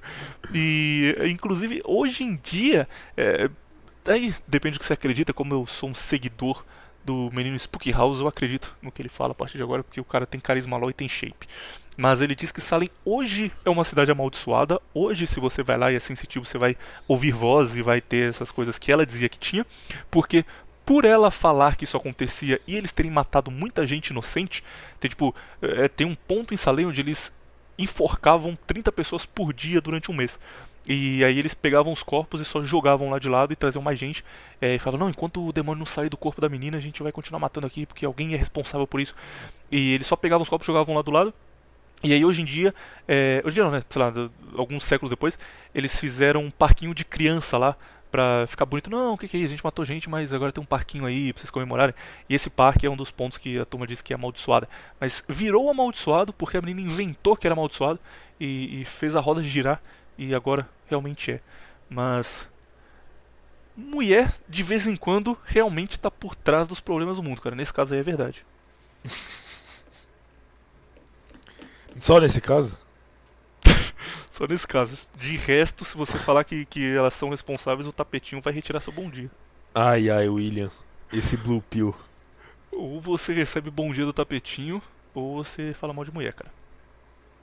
Encontrei aqui Fonte Borromeu, que é um cara que escreveu um artigo pro Vaticano, mas ele diz que 125 mil julgamentos suspeitos de heresia aconteceram na Espanha e menos de 2% foram execuções reais. Porque o que acontecia é que eles faziam as execuções falsas ou simbólicas, tipo tem Malhar Judas, sabe? Tipo, a pessoa era culpada por heresia, mas a punição era uma coisa leve, tipo, sei lá, o cara duvidou de Deus, aí ele tinha que rezar umas Ave Maria, ele tinha que fazer jejum por tantos dias, ele tinha que fazer alguma coisa comunitária, alguma coisa assim leve, e aí eles matavam o pecado, que era uma tradição da Espanha, eles pegavam um boneco e colocavam fogo, ou eles faziam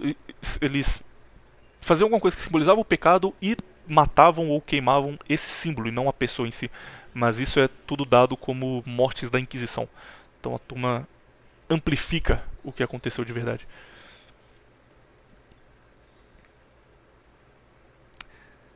Tem mais, cara? Acho que minha lista de top tortura já acabou já na minha cabeça. Eu tô tentando pensar, mas... Falar pra você, é uma coisa que eu não me interesso muito, cara. Você nunca viu aqueles vídeos do Watchmojo? Top 5 Torture Exatamente, Mechanisms. cara. Não. Não vê? Porra, eu acho isso muito Não. bom. Acho horrível. Eu gosto... Por incrível que pareça, cara, eu gosto de pensar a mecânica por trás, tipo, de onde veio a ideia do cara. Tipo, esse cara do touro de bronze que você falou, o cara é muito inteligente, velho. Tipo, é muito boa a ideia, tá ligado? De fazer um touro e fazer um método pra pessoa morrer dentro do touro e emular um touro de verdade, furioso, saindo fumaça. Inteligente pra caralho isso daí. Vamos lá, Gosto tem muito desse tipo de coisa. um aspecto da tortura, mas não é só tortura. Você vê isso em várias coisas, até mesmo na culinária. Acho que a culinária é muito melhor pra você enxergar isso do que a própria tortura. Que é uma manifestação cultural, um zeitgeist daquele povo, entendeu? Por exemplo, o touro de bronze era muito usado, adivinha só, na Grécia na era de bronze, entendeu? Meio que literal. Porque a figura do touro era algo muito popular na Grécia, principalmente em Micenas, etc. E bronze era um material extremamente popular. Você tem todos esses métodos de tortura que a gente estava falando aí. A maior parte deles aconteceu na Idade Média e a maior parte deles reflete coisas que você via na Idade Média. Outro exemplo, o próprio, que nem eu falei antes, da águia sangrenta dos escandinavos, não dos vikings. Mas um animal que era muito simbólico para eles era exatamente a águia, entendeu? E uma coisa que era muito simbólico para eles, sangue. Junto com algumas coisas você tem aí, entendeu? Então, a tortura nada mais é do que um aspecto cultural de um certo povo. Só que a questão é que chega num ponto onde ela começa a ficar meio que robótica, sabe? Que aí é a tortura moderna, que ela vira só algo pra... O cara vai falar mal da tortura moderna, cara. O cara odeia a modernidade mesmo. Cara, Exato. tortura moderna é uma merda. Tortura boa era antiga. Exato. Não, mas olha só. Eu vou me defender aqui de uma forma bem simples. Que é o seguinte. A tortura antiga, a tortura clássica, a tortura tradicional era pra aqueles que mereciam ser punidos, certo? Uhum. Tortura moderna é pra você extrair informação. Entende? Entendo. E estou errado aqui? Você vai me zoar ainda? Eu vou ir além, cara. Você já ouviu Chico Buarque? Já ouviu de verdade alguma vez? Não. Já tô vendo a turma me xingar de Blue Pill mais ainda, mas é bom. Tem muita coisa boa ali. Procura no YouTube aí. Chico Buarque com açúcar com afeto. Ouve isso. É música romântica, é samba. Seu Hernani deve gostar, a maioria de vocês vai odiar, porque são black metal hell yeah. Mas é bom, cara. Tipo, é bem escrito, tem tudo isso. E a ditadura do Brasil, ela, de novo, é muito exagerada. Tipo, o cara foi exilado, ele foi proibido de estar no país dele. O exílio, geralmente, eles te colocavam no avião pra Inglaterra e você ficava morando em Londres por 2 anos, depois você voltava. E é realmente isso, tipo, eu não tô exagerando, não. O exílio, geralmente, é isso. Tipo, o Gilberto Gil, ele foi exilado em Londres. Caetano Veloso foi exilado em Nova York. Mas... digamos que existia algum nível de tortura, ainda que seja expulsar os caras do país deles contra a própria vontade, ou que tem aí o nível que eles falam de não, porque eles iam pros porões do DOP serem torturados. A única vez que o Brasil produziu música autoral boa pós-bossa nova foi durante o regime militar, graças à tortura, cara. Acabou a tortura, a MPB virou uma merda.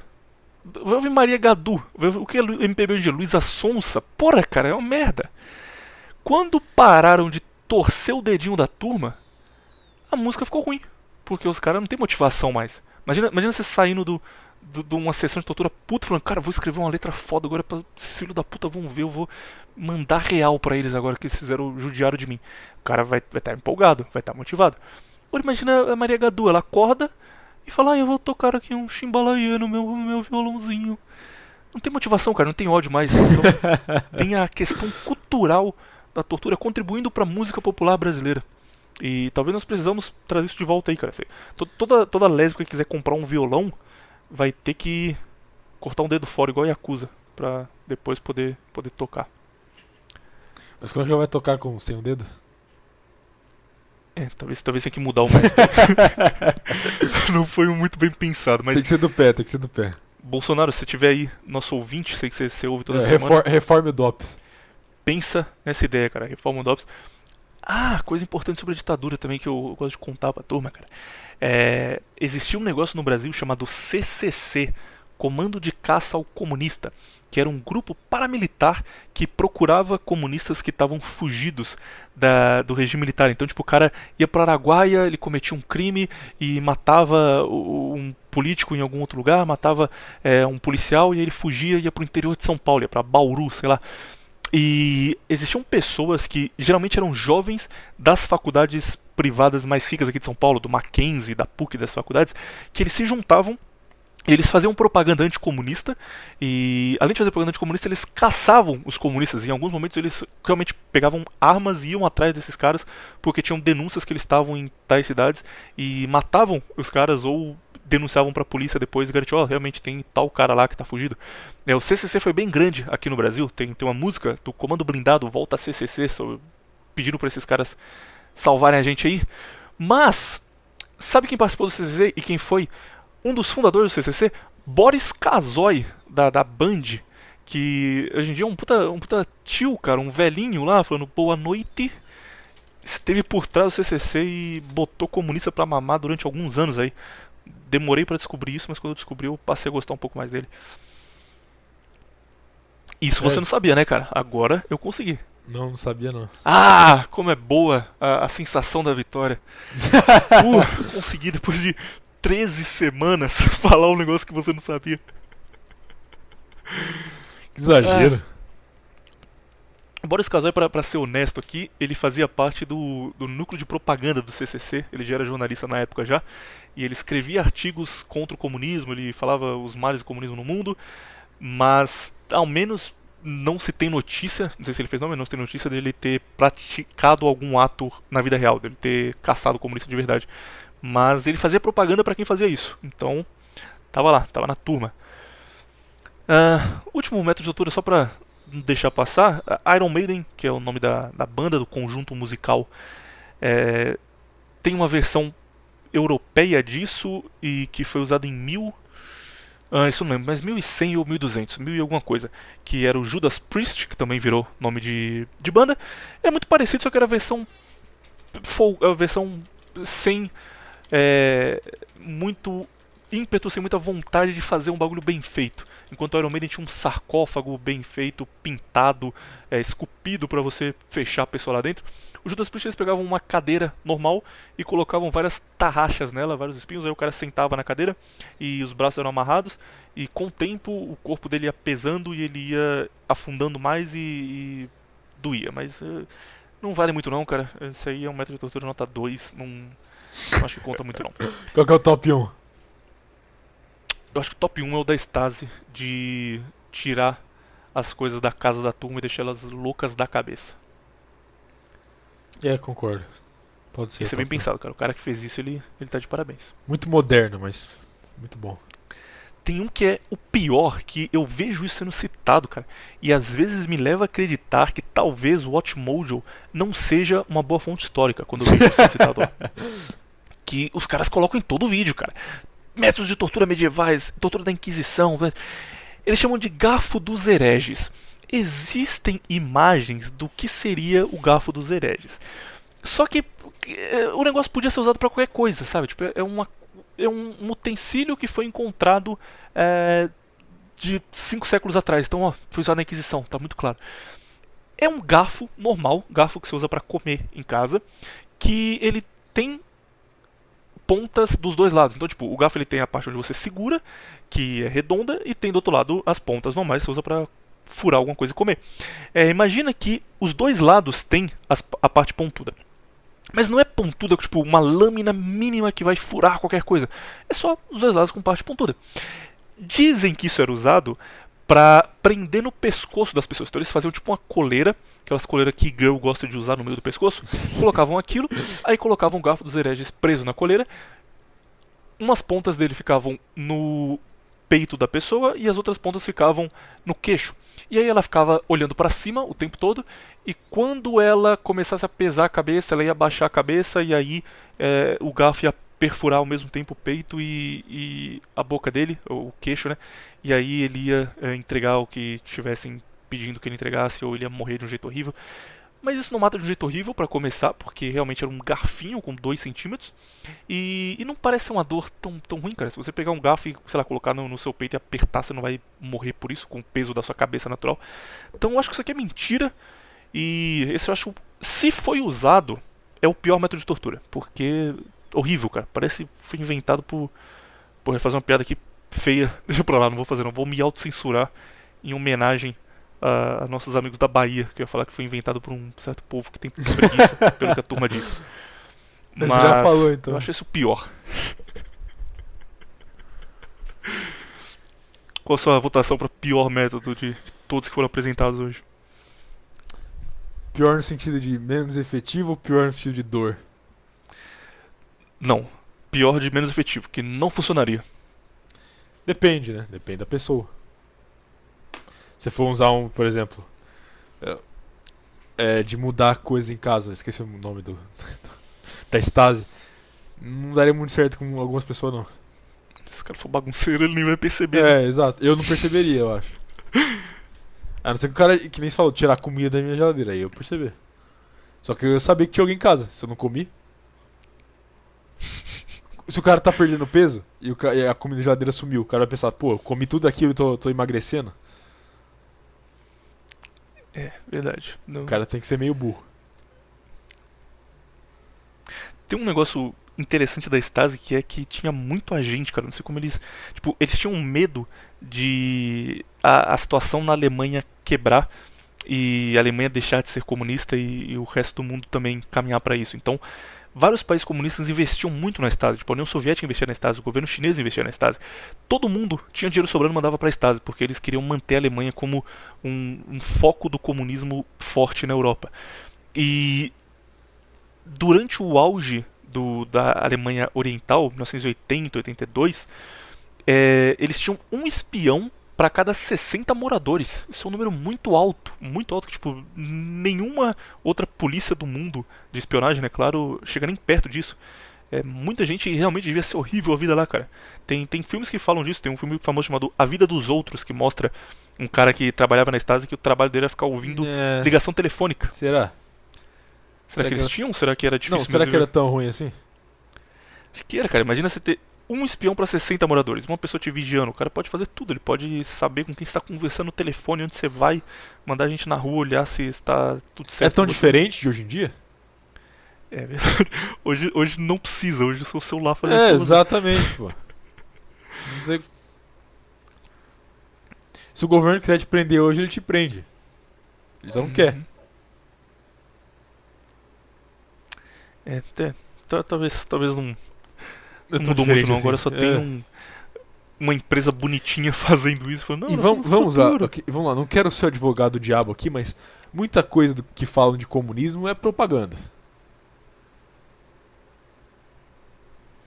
Me recuso a defender comunismo aqui, cara. Pra mim é tudo verdade. Não tô defendendo. A questão é que se eu olho pra um lado e eu vejo propaganda, eu tenho que olhar pro outro e ver propaganda também. Uhum. Não posso secar o olho e dizer que só tem propaganda de um lado. É uma via de duas mãos. Verdade. Se tem de um lado, tem de outro. E vejamos uma coisa aqui. A guerra do século XX foi uma guerra de 3 mãos. Certo? Uhum. Uma mão liberal, uma mão comunista e uma mão nacionalista. A comunista perdeu, a nacionalista perdeu. Ficou uma só. E é ela que escreve a história. Isso é verdade. Mas depois, quando a turma fala que você é Black Pill, você quer reclamar, cara. Você tá Por falando quê? sobre como era Eu tô difícil a estatando um vida de um fato. alemão oriental perseguido, ouvido no telefone e com a polícia atrás dele o tempo todo. Aí você manda, não, mas agora é igual. Só que agora é o Google e a Netflix que fazem isso aí. Exato. Exatamente. O cara vai lá, posta a vida inteira dele no Facebook e fala: pô, meu, essa Alemanha oriental aí, mó polícia, né, meu? Ah, faz favor, cara.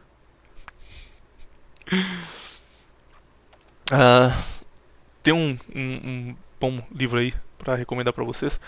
Depois de cometer o pecado, desculpa tapetinho, de falar mal de mulher em Salem, vou me redimir agora, indicando um livro escrito por uma mulher muito bom, chamado Stasilândia, ou Stacilândia. Tipo, o mundo da Estácia. Não tem tradução não, acho que deve ser Bom, Stacilândia mesmo em português. Como eu que vou editar, eu vou me dar o trabalho de cortar aquele áudio seu falando: se eu vejo o nome de mulher, eu não leio. Colocar bem em seguida. Você vai ter que baixar um podcast de 2 anos atrás, ouvir ele pra achar o ponto, só pra colocar aqui. Você realmente é muito filho da puta. O cara vai dedicar algumas horas da vida dele pra fazer isso. É, agora que você falou, não sei se eu vou fazer não. Baixa as 3 participações que eu fiz no Wilton. É, porque eu vou ter que saber qual que é ainda. Espero que não. E a gente reescreve a história como certos povos gostam de fazer. E agora eu serei um adorador e um amante das mulheres desse Brasil. Estamos todos juntos. Gosto de falar isso, cara, porque tem cara muito burro que realmente leva a sério. É maravilhoso, cara. Às vezes sempre vem gente falando: cara, estão te cancelando no Twitter, estão falando mal de você no Twitter aqui, toma cuidado. Eu, tá, relaxa, cara, tudo bem. E aí quando eu vou ver o porquê, é uns caras tipo: nossa, o William mudou mesmo, hein? Aí eles fazem uma montagem que é tipo eu falando isso daí, e depois tem uma que quando a gente fala no Contraversão sobre as mulheres guerreiras, sabe? As falsas mulheres guerreiras. Aí, tipo, na abertura eu falo: não, hoje eu vou falar sobre as mulheres guerreiras pra mostrar pra vocês que essa história que as mulheres são fracas, que as mulheres não lutam, é tudo mentira. Claramente tá sendo irônico, Que a tá gente fala zoando. no final do episódio, que é exatamente verdade. Aí o cara cortou isso e colocou lá. Tipo, olha a mudança aqui do Menefrego, olha como o Menefrego virou outra pessoa aqui. Não, vai ver, o cara tá trolando também, pô. Não é possível. Talvez eu fui trollado por um trollador e nem percebi. Não tem como. Mas nos comentários era só gente puta, os caras da bolha pergâmica bravos. Falando a verdade. Mentiu pra gente. Esse é um dos motivos que eu saí do Twitter, cara. Esse tanto de galera que leva tudo a sério, entendeu? Que o cara não consegue perceber meme de meme. Concordo, faz bem isso aí. Tem a parte ruim, que é você não ver os liberais em Suicide Watch porque os judeus traíram Trump. Mas tem a parte boa também, que é você não ficar mais desgraçado da cabeça com a frequência que você ficava antes. Não ficava desgraçado da cabeça, é só tipo: ah, que merda, entendeu? Tem alguma coisa no mundo que te deixa desgraçado da cabeça, cara? Tudo política americana roubada, um literal pedófilo satanista virando presidente, você só tava dando risada e falando: zoado, hein, meu? Quando vai acabar? Qual é a coisa que quando você vê você fica doido? Caramba. Como é você diz em que sentido? Tipo assim, uma coisa que me deixa puto ou só uma coisa que eu tenho que ver pra ficar puto? Uma coisa que te deixa puto, que só de você saber que existe, você já tá puto.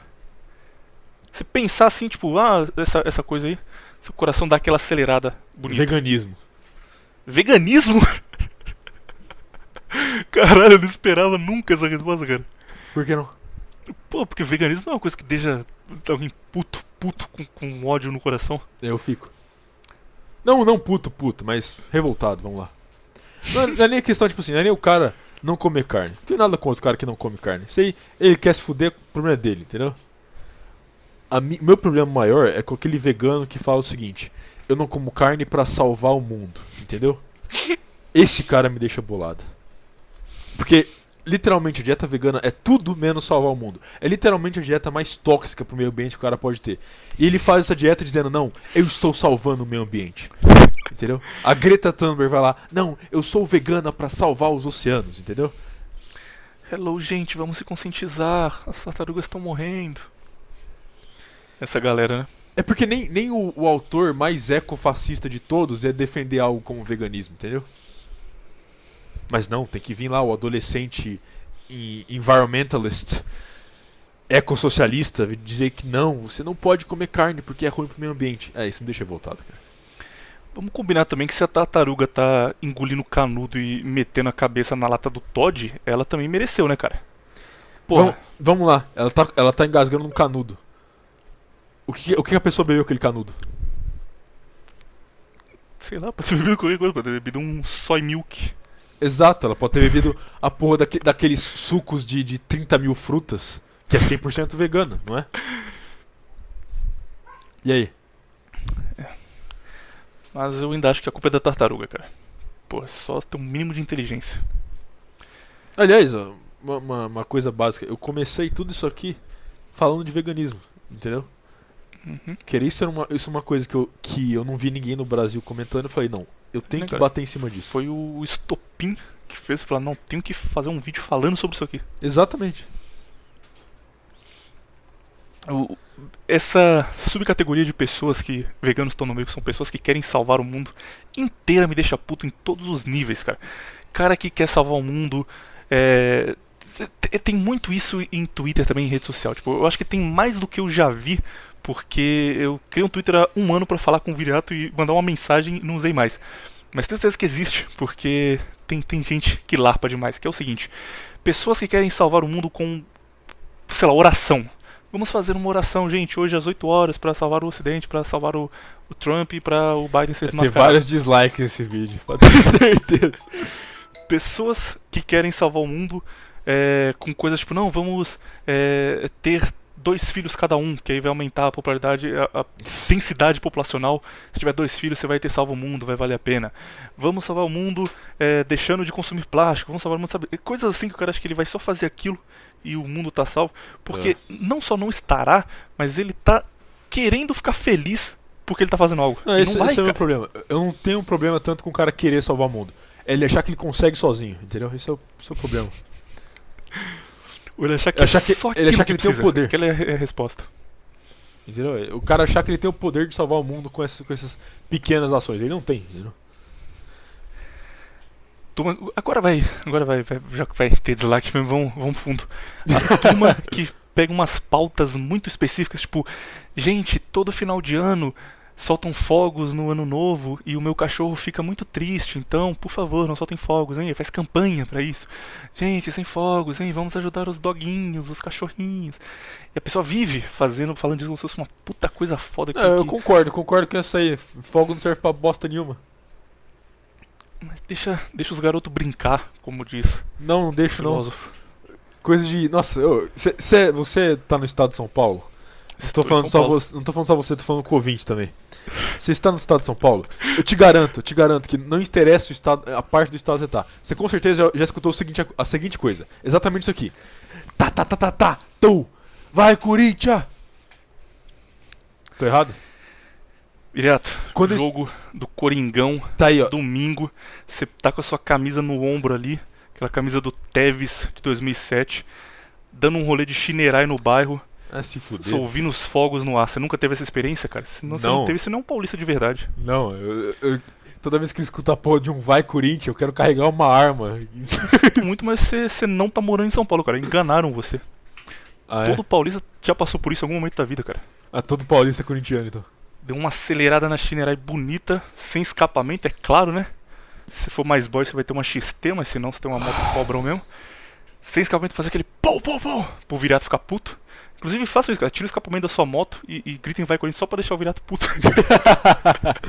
Tá aí, ó. Aproveitem aí. Uma coisa que me deixa puto aí, ó. Corintiano de moto e fogo de artifício. Tem um cara que mora abaixo da minha rua, cara, que ele usa moto sem escapamento o tempo todo. Tipo, ele usa pra ir trabalhar, ele usa pra ir na igreja, não só final de semana quando ele vai sair pra algum lugar. E realmente enche muito saco, cara. O cara chega, tipo, 2 da madrugada, todo mundo acorda. O que acontece com o tipo desse cara? Acho que ele nem deve ouvir mais nada, já foi. Vou falar pra você, bicho. Sempre que eu vejo uma moto sem escapamento... Imaginar você, ruivo, shapeado, bonito, sentado num canto, tremendo assim, falando: ah, para! E os pardos na rua de 1,60 m sem camisa, só estourando a motoca. E você: para! Eu não aguento mais! É a verdadeira vingança do Betinha, cara. O Beta tem vez no fim do ano, o Beta consegue se virar dos sheds ruivos que pegam as mulheres deles. E feliz agora. Você tem imaginação muito fértil. Sendo um PC gamer com fone, um som alto. Não aguento mais! E o Clayson Charles na rua, estourando a motoca pras novinhas. Nota 10, cara. Ótima cena. É, não tá muito errado, não.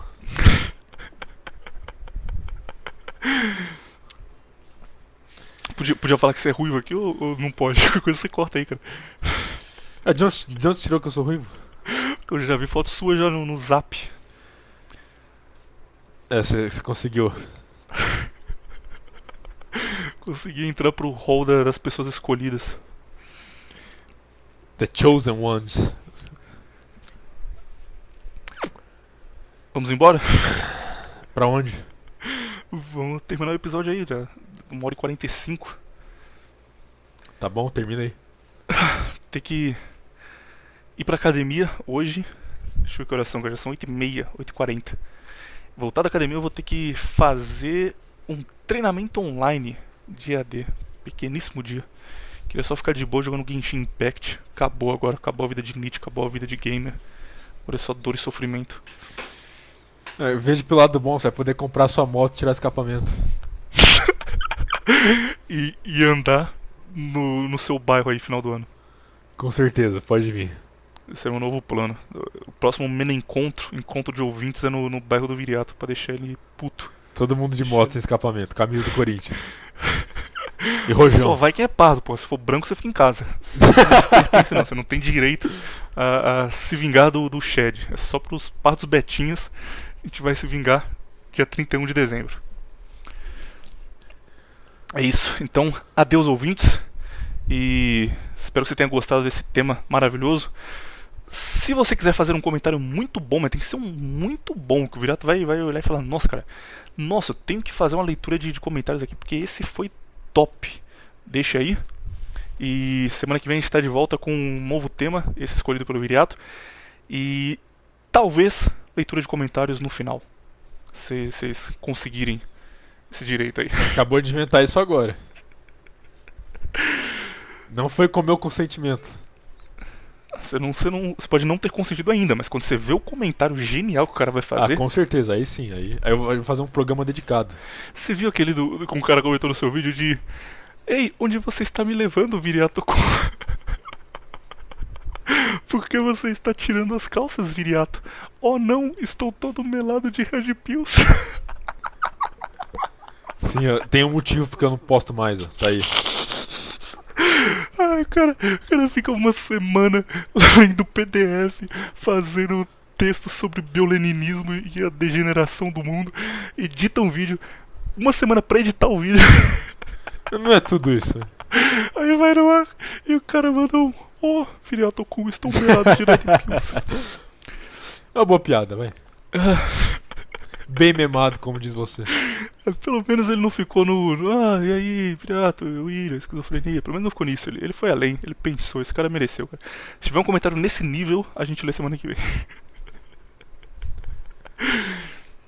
É isso, digo bora. Adeus, galera. E Viriato, sua vez de se despedir com aquela empolgação, com aquela animação rotineira. Tchau. Falo o tchau agora porque você falou em cima do meu, aí vai ficar tipo rotineira, aí dá um tempinho, tchau, fica top. Não vou fazer isso não. Porra. Já falei, uma vez só. Adeus então. Você acabou de ouvir Nova Vertente com William e Pazer Viriato.